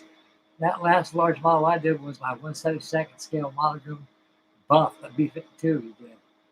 Though I needed to build one more, and someone came out with the 3D printed cockpit and the other B-52s.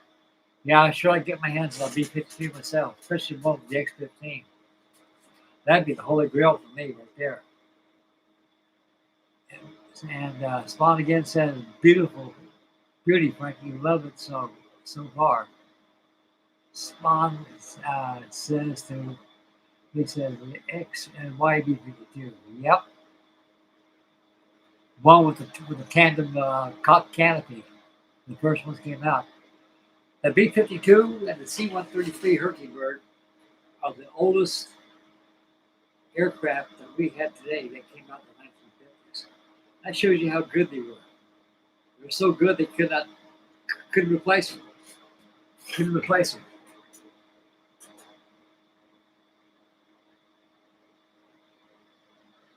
Wow, I didn't know it made an X-15 to 1/32nd scale.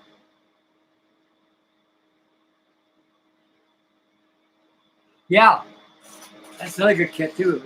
The Atlantis kit. Yeah, I've seen that. That's really nice. I used my aluminum tape on it. I got day glow colors and everything I can use in that thing. It was really nice.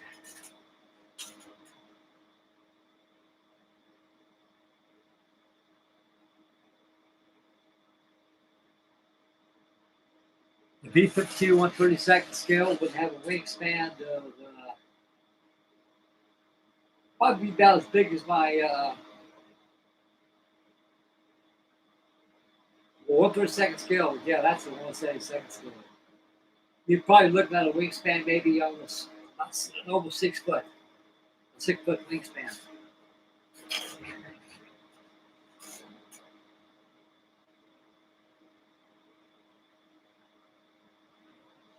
Yeah, just for a driveway.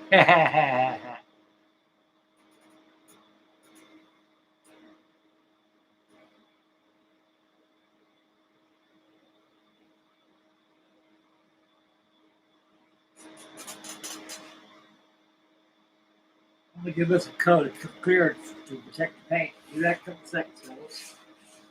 Be back in Jeff.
Excellent.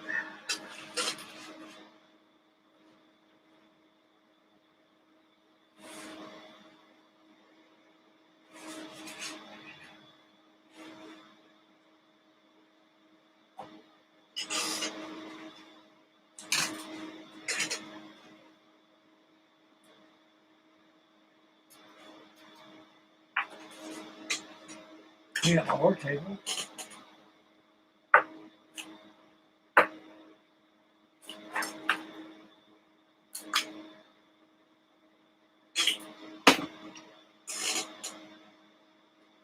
You got for tomorrow for the wing.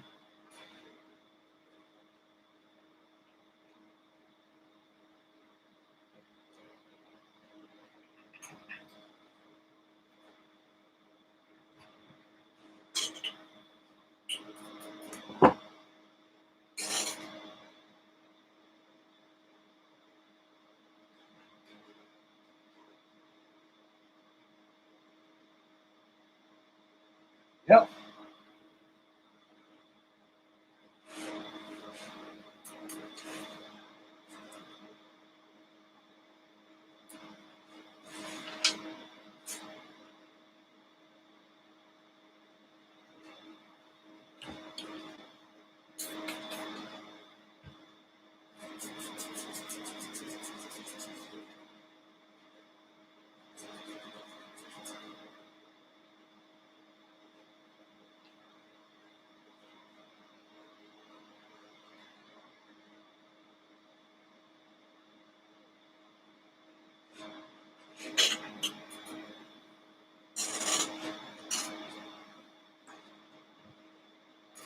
I'm always keeping this in my bottle pictures. The best thing in the world is man's best friend. For the painting, especially use acrylics. And also washes, which I learned from Ding. Which I learned a long time ago. See, guys, I'm too also learning. I've been building these things since I was about 3 years old. Here I am. I just turned 81. So that's proof that the old dog can learn new tricks. Okay, check the chat board. We got, wow, we got Levin watching, 18 thumbs up. I have a good night tonight. And a good cast of characters tonight, too. A good cast on the on my chat board.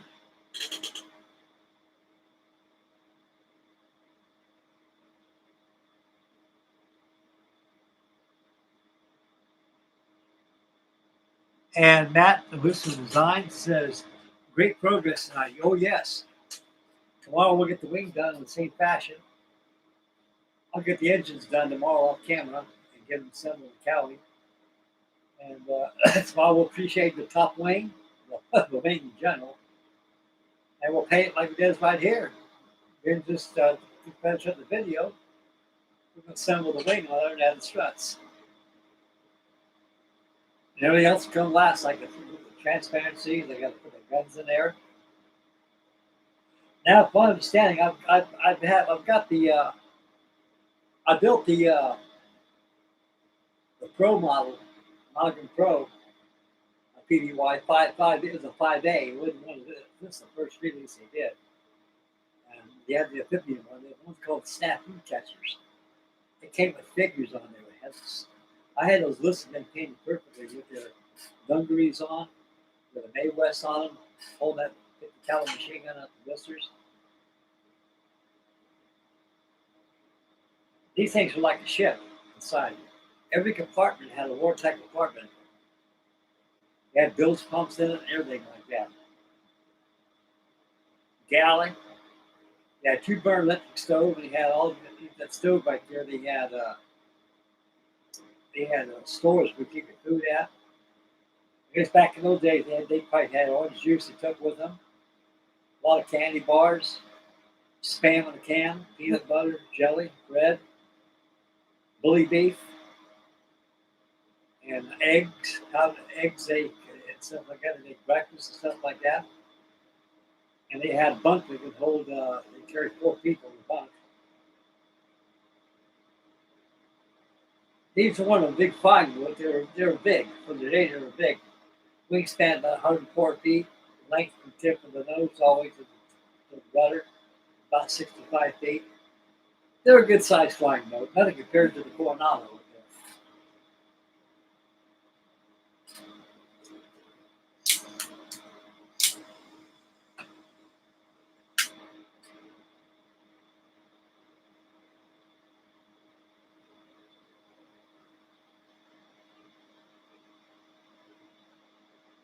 I don't think you make me another cup of coffee. Well, it's been a good night tonight. Been on about 3 hours and 5 minutes, and we got a wonderful chat board going on. Everybody's awake, and got 11 watching it now, and 18 thumbs up. So I'm doing pretty good tonight.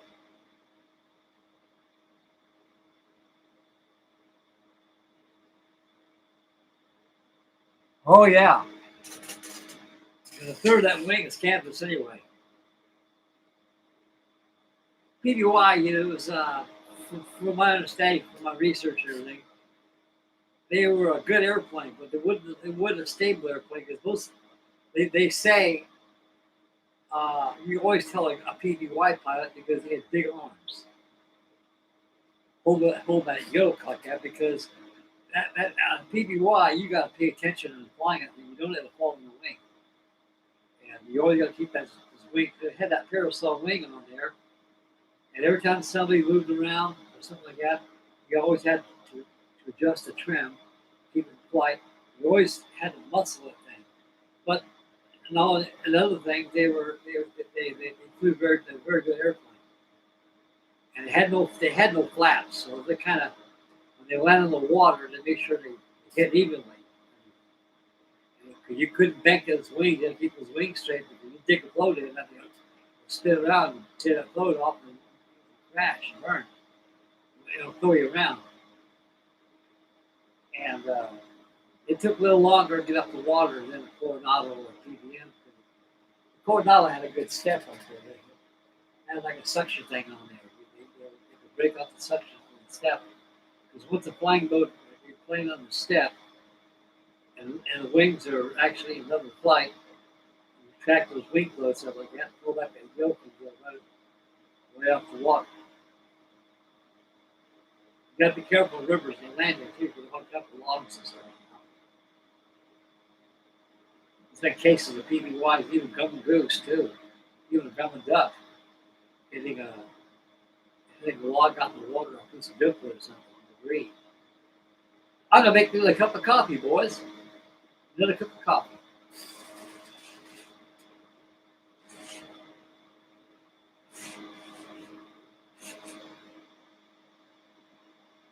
All night I want to get this thing going.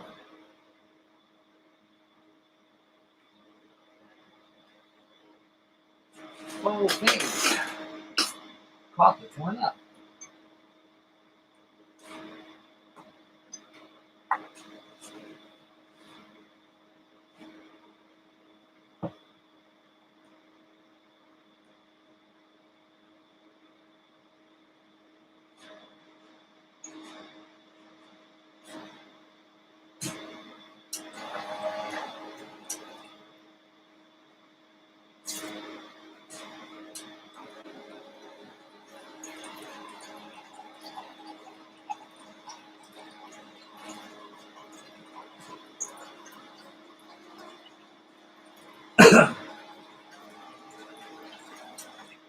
What?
Okay.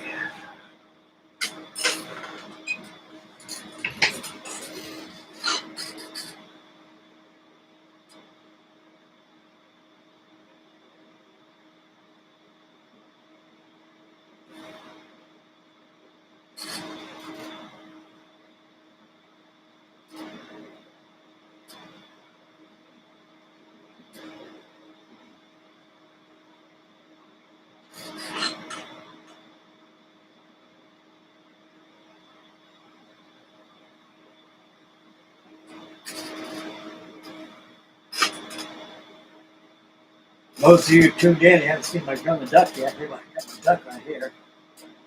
All I gotta do is add the propellers, propeller on there, the motor, and put the cockpit on there, paint the same, rig it up, she's done. Mr. Daniel gave me this.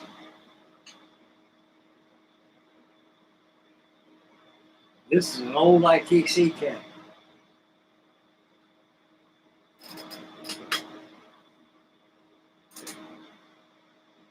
Used to have a stand for these things, but I guess Glencoe didn't have a stand for it. I'd like to get a stand for that.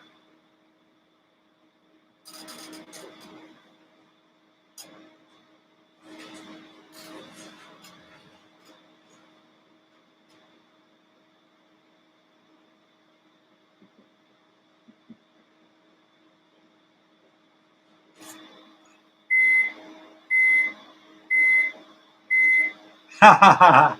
We got a cool little B40. He says live stream is sponsored by Cherry Cola and Dr. Pepper and 10 to 24, which can be purchased at your local retail stores and grocery. Yes, they can. But the sad news, I'm out of that. I'll probably get some more tomorrow, buddy.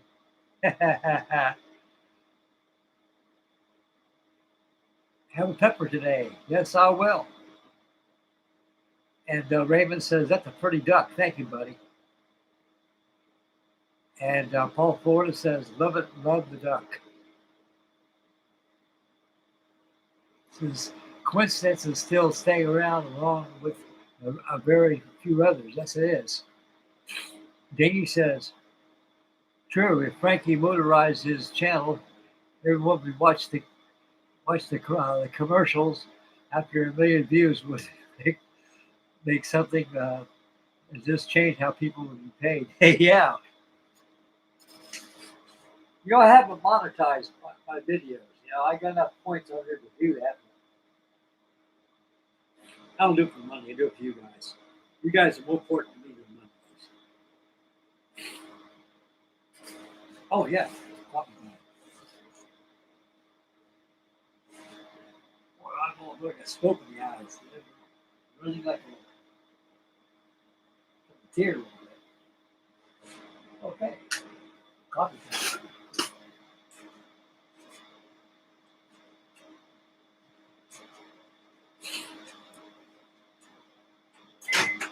I hear you. I hear you.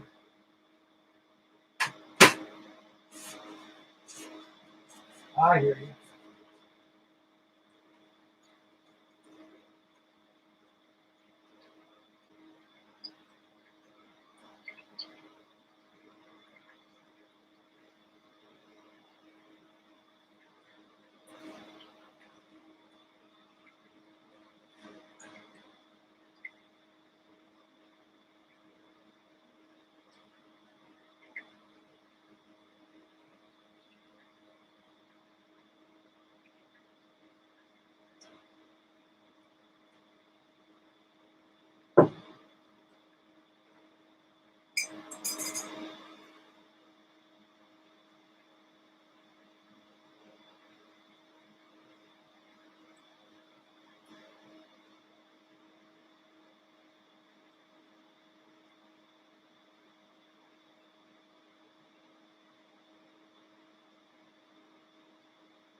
Okay.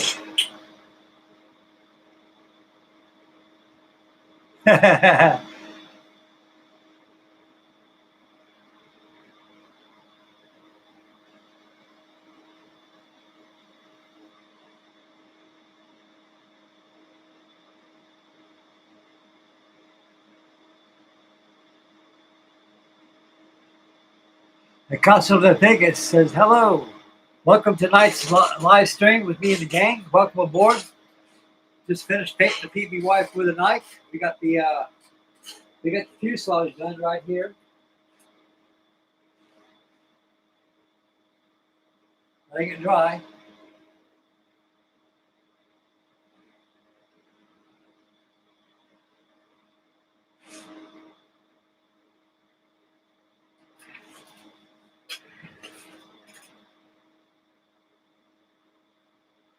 Great. I'm glad you're happy, buddy.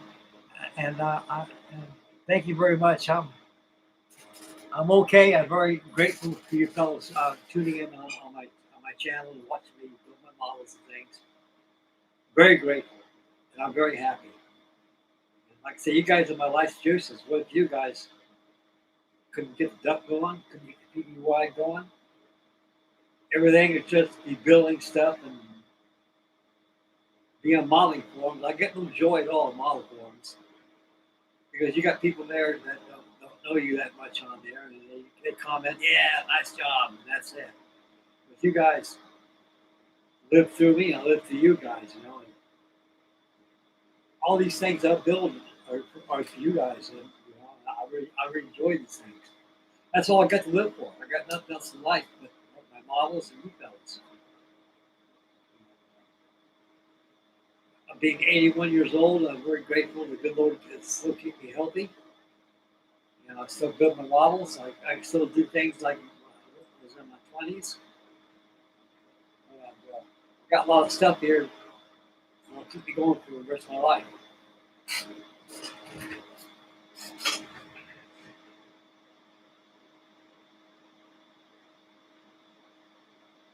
Yeah, the reason why I think what happened is a lot of my old subscribers probably think I'm deceased or not doing nothing, you know. It's because when I moved out here, see, I had Spectrum. That was my internet provider. I was in Ohio. And I had a different computer. And when I came out here, let's go Comcast. That's the internet provider here. I got a different computer here. It's a Mac. A Mac computer is a lot different than any other computer out there. So I tried to get on my old channel, and they wouldn't let me in. So I had to start my channel all over again, and hoping I was getting feedback, my feed on my modeling, on the modeling channels and everything, YouTube channel would pick up on me. And a lot of guys that would, I go back to my old channel and reply to everybody using my new channel like that. So I'm slowly but surely getting my old subscribers back. But hell, I got new ones coming in. You know, there. I got about 2 or 3 other guys. I got 2 out of 3 new subscribers came on my channel that subscribed to me already. So I'm doing pretty good with my new channel here. Just starting over again, guys. I'll start my life all over again. I'll start my YouTube channel all over again. Everything's starting all over again.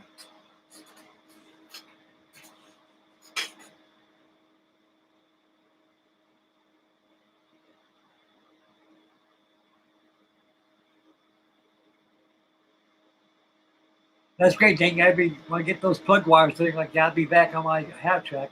I'll give it my half track this Monday. You know, and I'm going to get that thing going. And you can help me on that by paint work. We'll probably be on the exterior work by Monday. Thank you, Paul. That's very kind words there, sir. We got 9 watching, 20 thumbs up. So I'm doing pretty good tonight.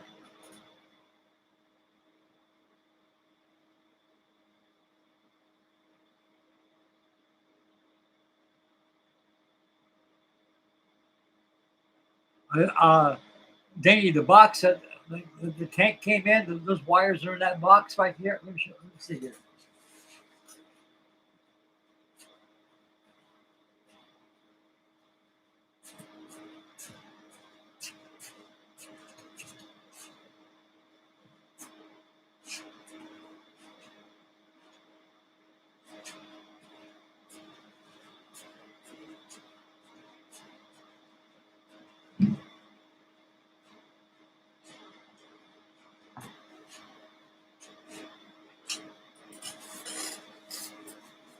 And this box right here, Diggy, all in this box.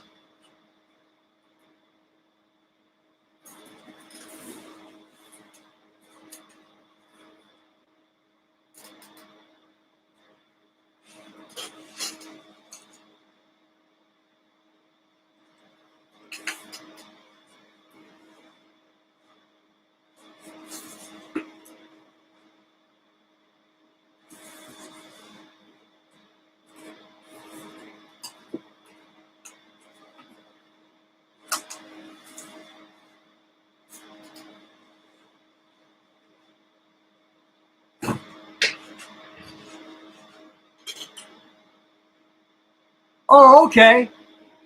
Okay, thank you. I didn't go to the model box yet. Okay.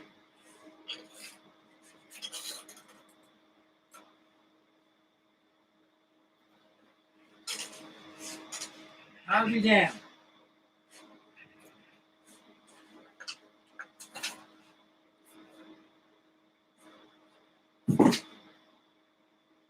Let me open this bad boy up. Well, heck. I get those going.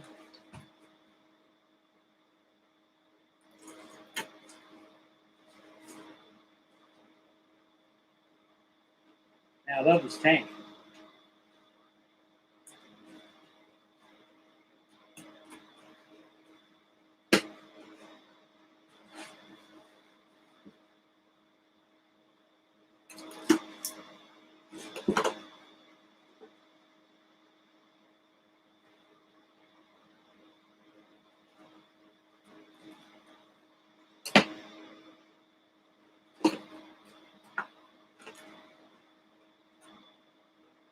Oh.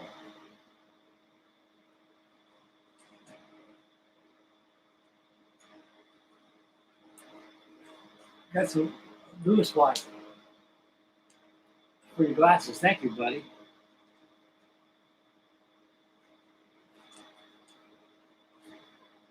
Thank you, Dave. Hey, a big brush too, all right. Hot dog. Another paintbrush. Man, more paintbrushes coming. Oh, Lord, I need those really bad. Glasses will fall off my face. I only wear them to see stuff close. Oh, my God, dang it. I should have. Here's a wire right here. Oh, my God. I don't need no paintbrushes anymore. Here's all the wire that he sent me. Oh, man. Boy, there's brushes here to open up a hobby shop. I've been needing them really bad. So I get on my hand, I'll show the gang out there what you got. With your tank. Oh, wow. Even got some castings, too, for my half track. Boy, thanks, Dingy.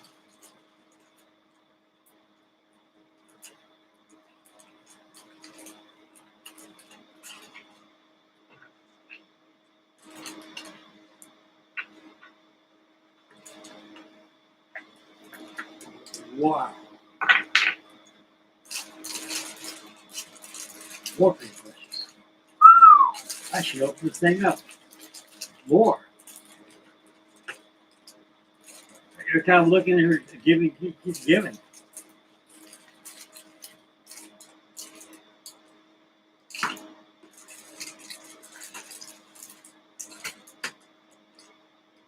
These treads, you got to assemble these treads, which will be challenging, but it'll be fun.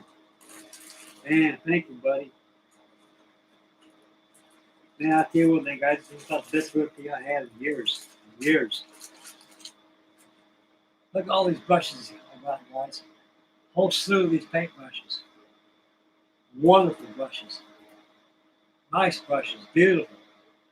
I need these brushes bad. And I got wire here. Let me put this over here.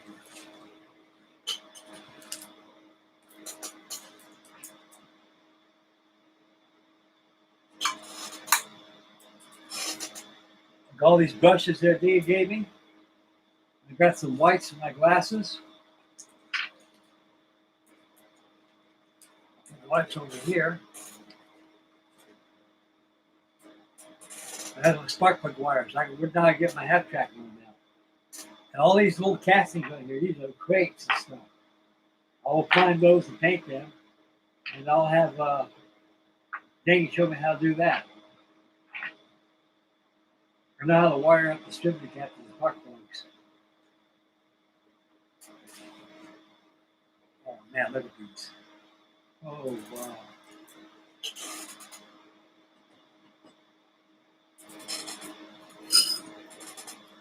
I got them all in that jar right there in my paint. Man. I should have opened this thing a long time ago. I was going to open up to tomorrow. All the multiple castings are being made. Now I'm going to be an armor building pretty soon. Wow, thank you, Dean. Man.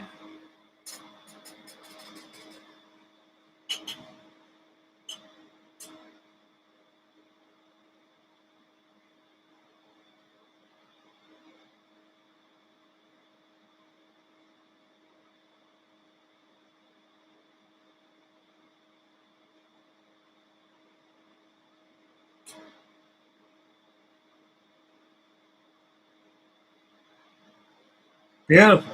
Thank you, Dingy.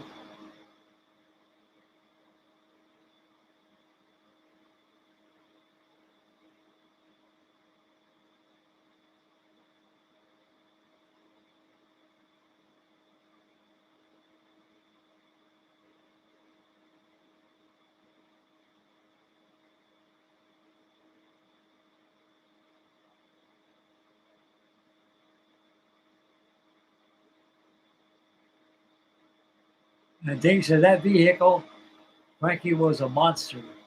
They to blow straight through the city. It's a giant mortar. Oh yeah. I was looking at the gun muzzle. I think that thing there is something.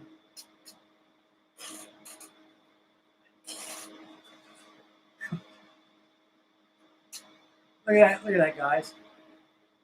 Gonna rob a Fort Knox bank. That'll do it. That'll do it. Man, it's like a carronade. Close range. Oh, boy. It sure did. Look at all that brick laying around. Blue hole and something. I'm going to paint it just like this. 135 scale. Shanghai Dragon.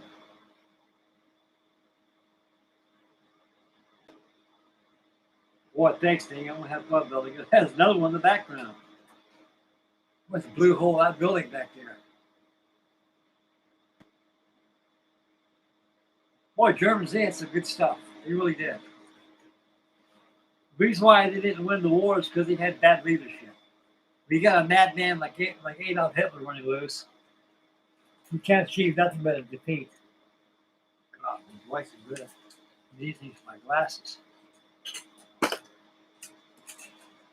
Wow.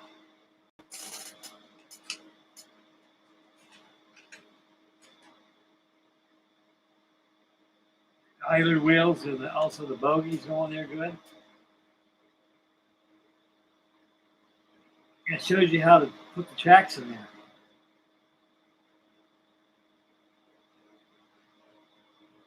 And it also got call outs to the paint. Steel, red, brown, midstone, and khaki green.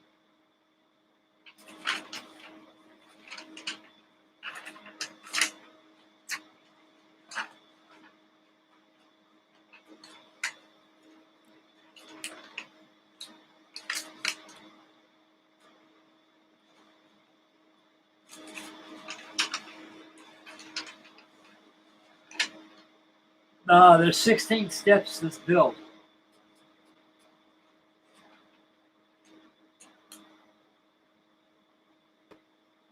Then you got the painting guy here tomorrow, back in the end of the step.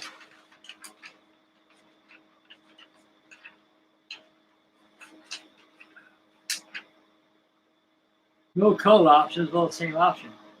That'd be easy to airbrush. Airbrush freehand too. Two different colors.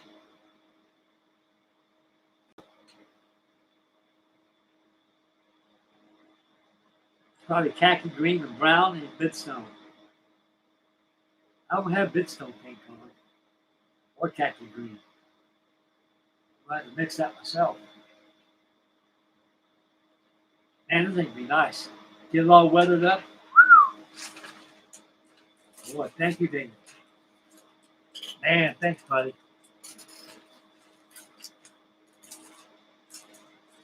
One thing good about you guys, there's plenty of empathy with my subscribers. Everybody cares about everybody, each other and stuff, you know.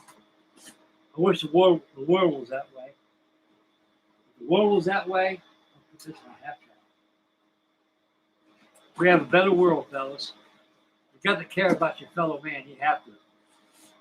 That's what it says in the Bible.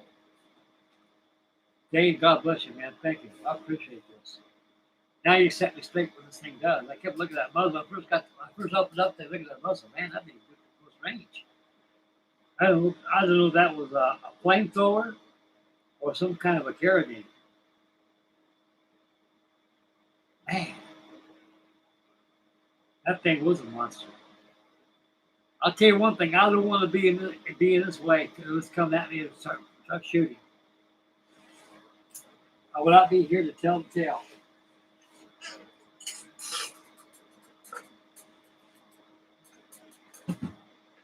Man, all those paintbrushes and stuff. This is my half track. Be on this thing Monday.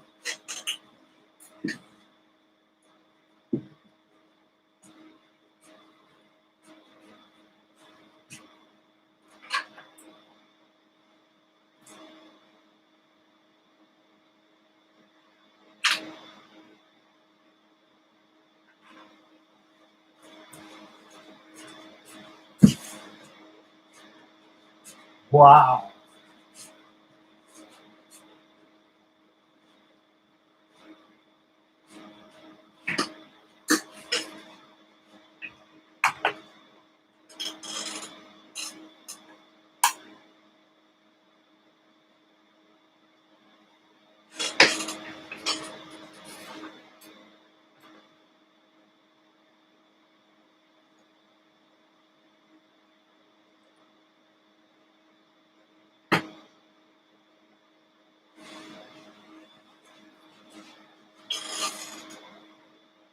Definitely a heavy cannon.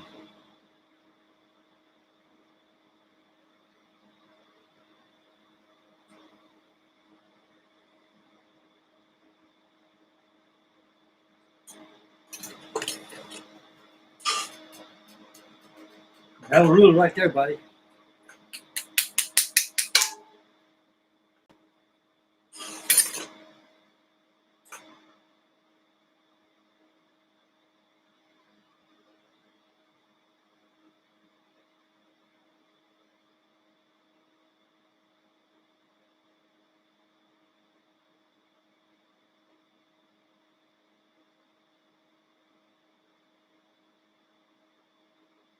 Okay, thanks for the tip, thing. I appreciate that.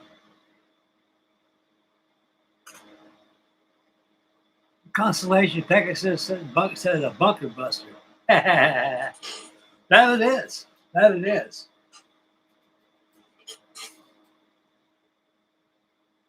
Like I said about a few seconds ago, I wouldn't want to be in the way of that thing coming at you, firing at you. You'd be foobar. Dental records couldn't prove who you were. Nothing would. Nothing but human pulp.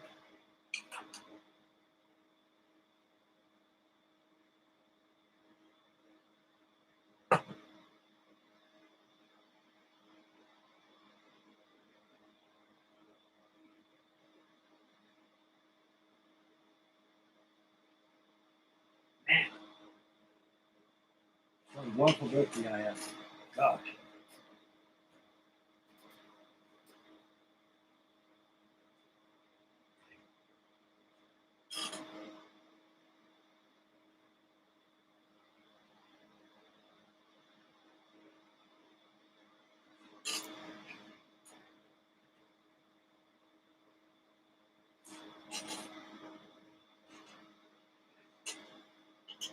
Oh, 3 hours and 38 minutes and 12 seconds. The clock is ticking.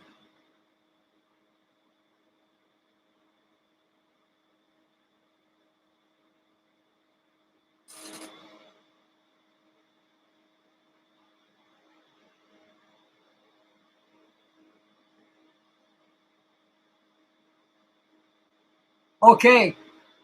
Okay, Constellation Pegasus. Thank you, Rush, for tuning in tonight. I'm about ready to call it a video myself. Tomorrow, Sunday night, we're going to have a continuation of the PBY Catalina.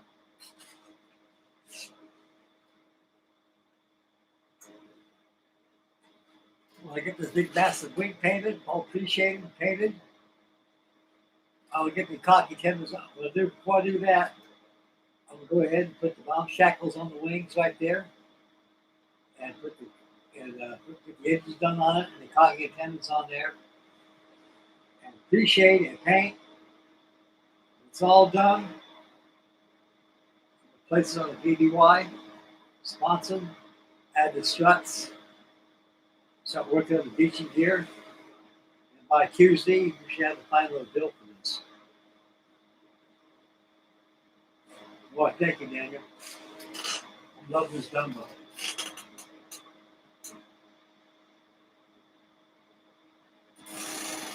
And there we go, boys. We got it all painted and everything. All appreciated, painted. Got the giant finger tape off, and the guys will boots will be on there. Glue the maskings. Chef's kiss. Beautiful. Beautiful. We made great progress tonight. I showed this at the beginning of the video a while ago. And it's working my belly boat's La Carousse. This is a French exploration ship I'm making. It's all wood. Excellent plank. I just got done weathering the water line on this thing. Yep.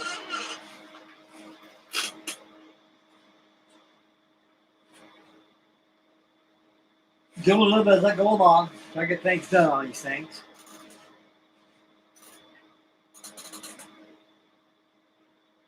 Okay, everybody. I think I'm going to call it a video tonight.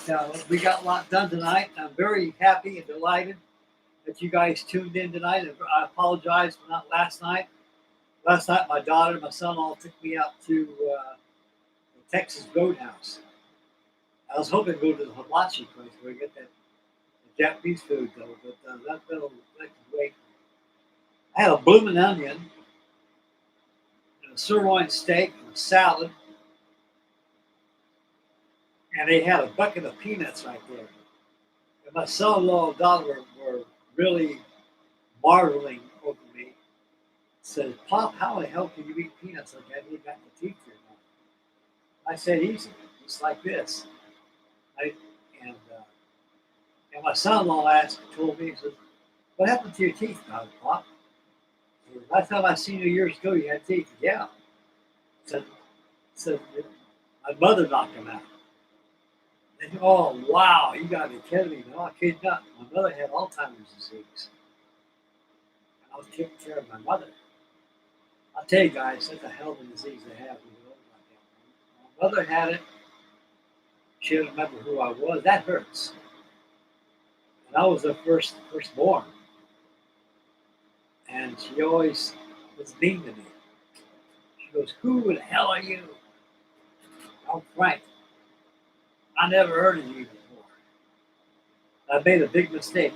I'm your son, Mom. I'm not your mother. You're not my son. I don't know who you are, but you better get out of my house. I'm going to call the police. Now, I don't want to call the police. He says, why? You're intruding in my home. I said, I was sent here by the city to take care of you. I don't need nobody to take care of me. I said, yes, you do. He said, you want me to lose my job? Go to the employment office. I can't eat. I can't feed my children and stuff like that. Well, if it caused that much problems, okay, just stay out of my way. So I'll stay out of your way. And then I cried like a baby when she said all that stuff to me. Yeah. One day, she came up to me and said, "You look familiar from somebody." I said, "No." I said, "Well, I look like a lot of people." She goes, "Where is my husband at?" My father died a long time ago. He died almost 40 years ago. I said, "I don't know. I haven't met your husband before." "He was here. He'd boot you out of here right now." I said, "He probably would. He's not here. That's why I'm here." She goes, "This smells good in here. I'm cooking supper. I cook my own meals." I said, "Well, I'm cooking for you now, not anymore." And she ate my supper, and it was really good. She liked it. She goes, "Oh, I like this. This is good." I said, "I'm glad you like it."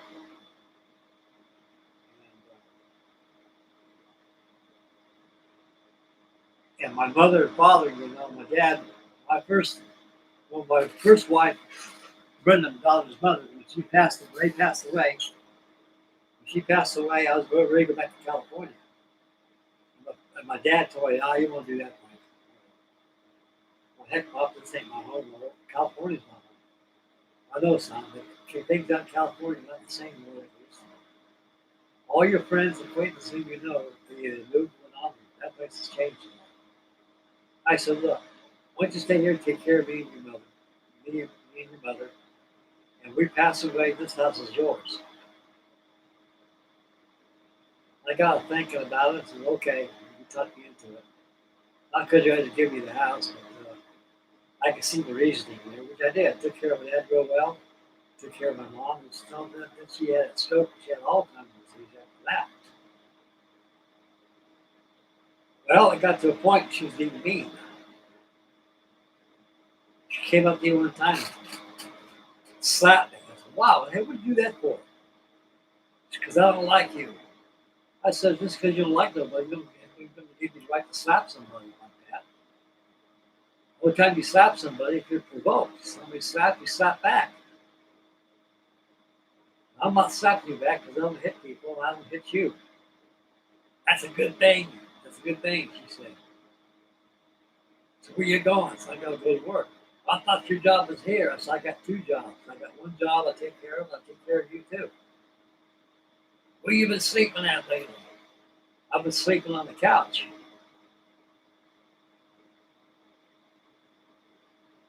She looked at me and said, "Okay." She goes to her bedroom. I knock on the door. "Yeah, what do you need?" "I got supper for you here." "What's for dinner?" I made a pot roast right here. It's good, you'll like it."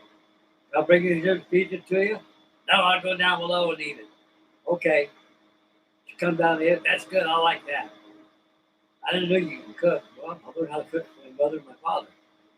"Who is your mom and dad?" I didn't know what to say. "Well, they're not here anymore with me." I came home from work. I was so tired. I made sure my mother ate. She was good. And once in a while, I hear her snore a little bit. I go up the room and see if she's okay. She was fine. And I cracked me open a couple of beers. The sleep started coming out of the spot, so I was tired of working all day. I went to sleep on the couch, and she took an iron skillet, about this big round. It's a good skillet to fry eggs in, or make a roux. Right across my face. I took out all my top teeth, bottom teeth. I want to tell you something, guys. You ever watch cartoon shows where I get beamed with a brick or something? You see all these stars? I've seen every star there was in the constellation. Planets, solar systems, everything. And I popped up out of that couch real quick. She had that pen in her hand. "I told you I'd get you." She called the police.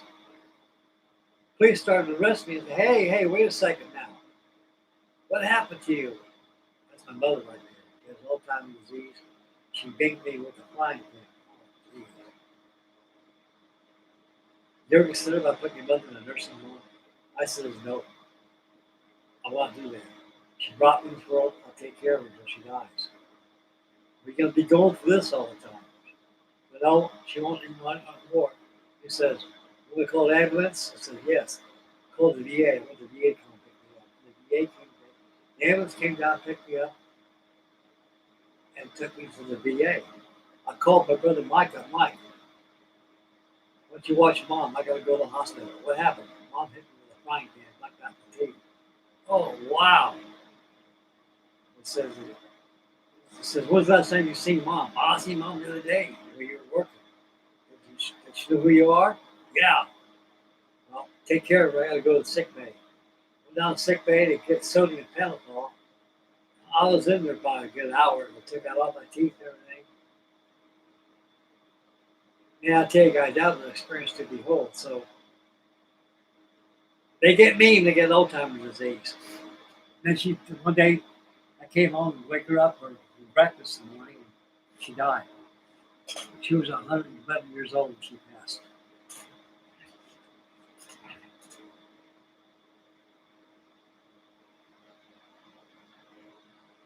Sure is, Paul. You know how it is, buddy. You got to watch them. You know, they get mean and everything else, and they don't mean that. It's a disease that robs your memory.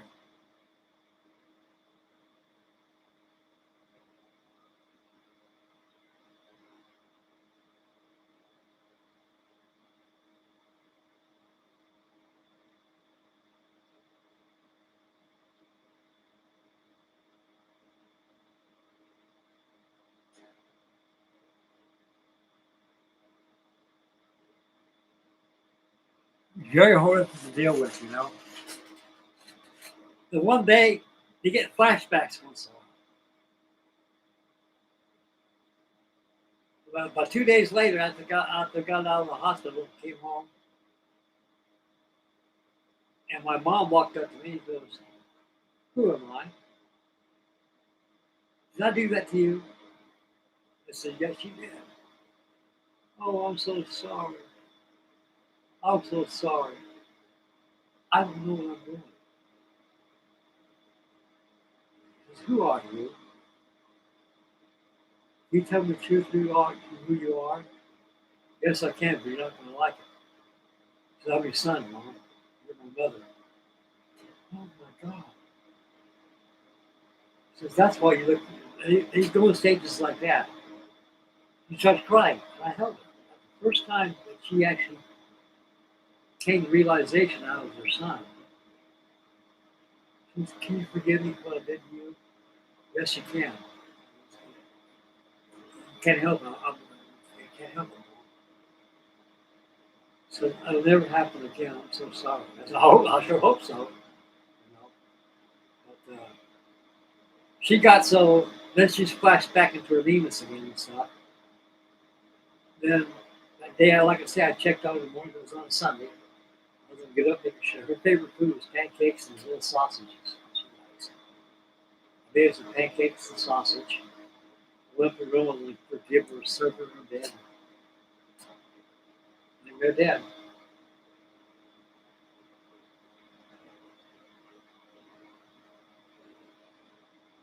They say they go down smooth. They just die in their sleep. So I had her buried with my father at the Dayton VA cemetery out there.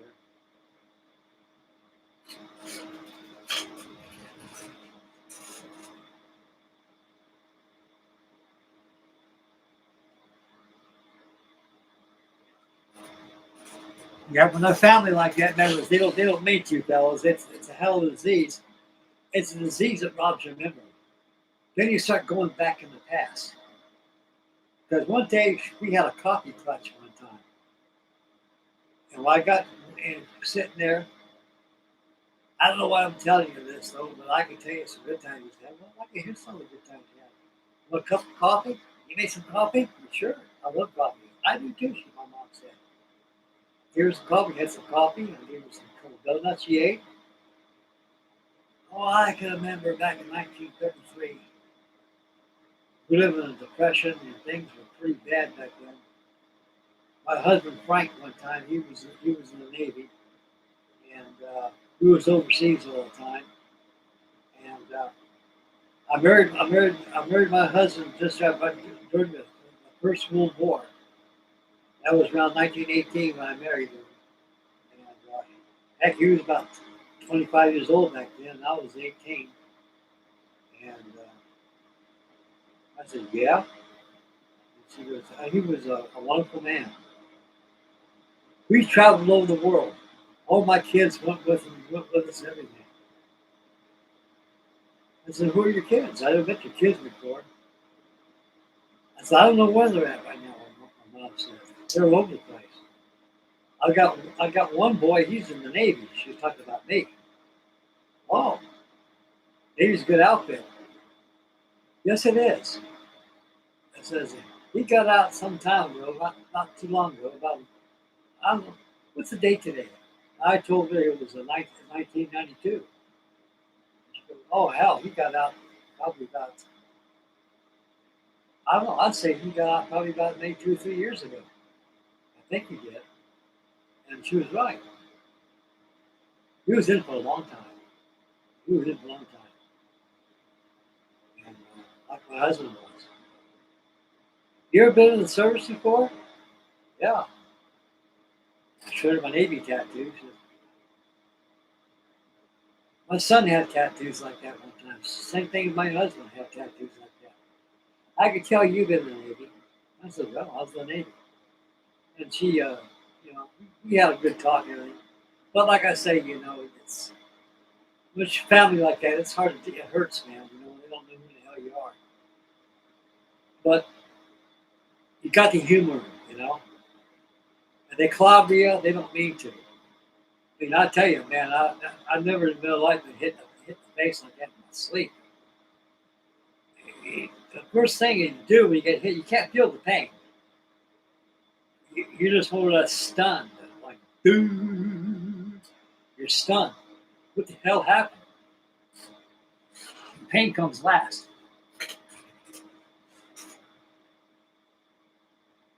Okay, guys, that's my story. I'm sticking to it. It's a very sad story, but that's part of life in general. I can thank the good Lord in heaven that I don't have Alzheimer's disease.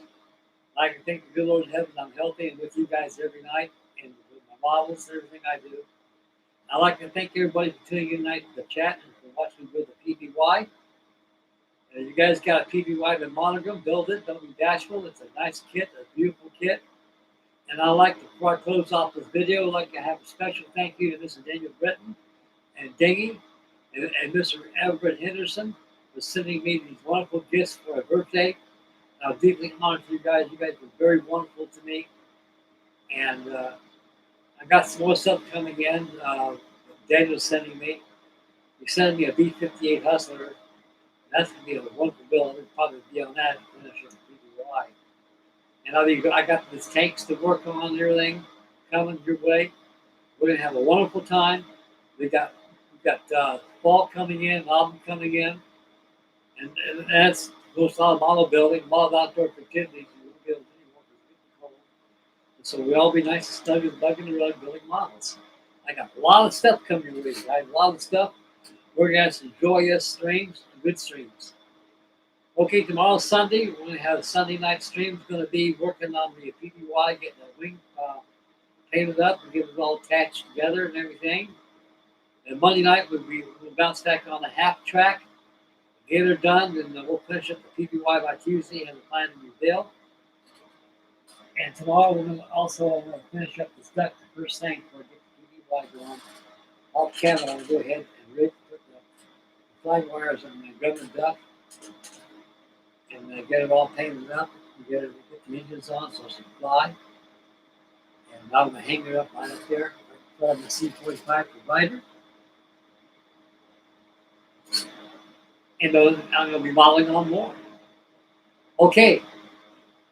Thank all my new subscribers, old subscribers for wonderful candor, wonderful views and comments. I'm deeply honored to you guys. I thank you very much for tuning in that stream. This is the conclusion of Saturday Night Live. This is Frankie Day Models signing out. Make mama happy. Take care of the little ones. Stay focused when you drive. Beware of your surroundings. Spend wisely and model on. And please say your prayers. I say my prayers every night for your thoughts. Gratefulness I have. That's a wonderful cast of colleagues in the modeling community. And a lot of empathy here. A lot of empathy. So the key word is empathy. That's empathy every day. And when you leave your home, make sure you do a lot of protection, protect your family, protect yourself. Please watch your children, watch your family, take care of yourself. And model on. This is Frankie Day Models signing off. God bless you guys, and thank you very much. And God love you. I love you too, and thank you very much. Bye, boys. See you tomorrow night for this small show.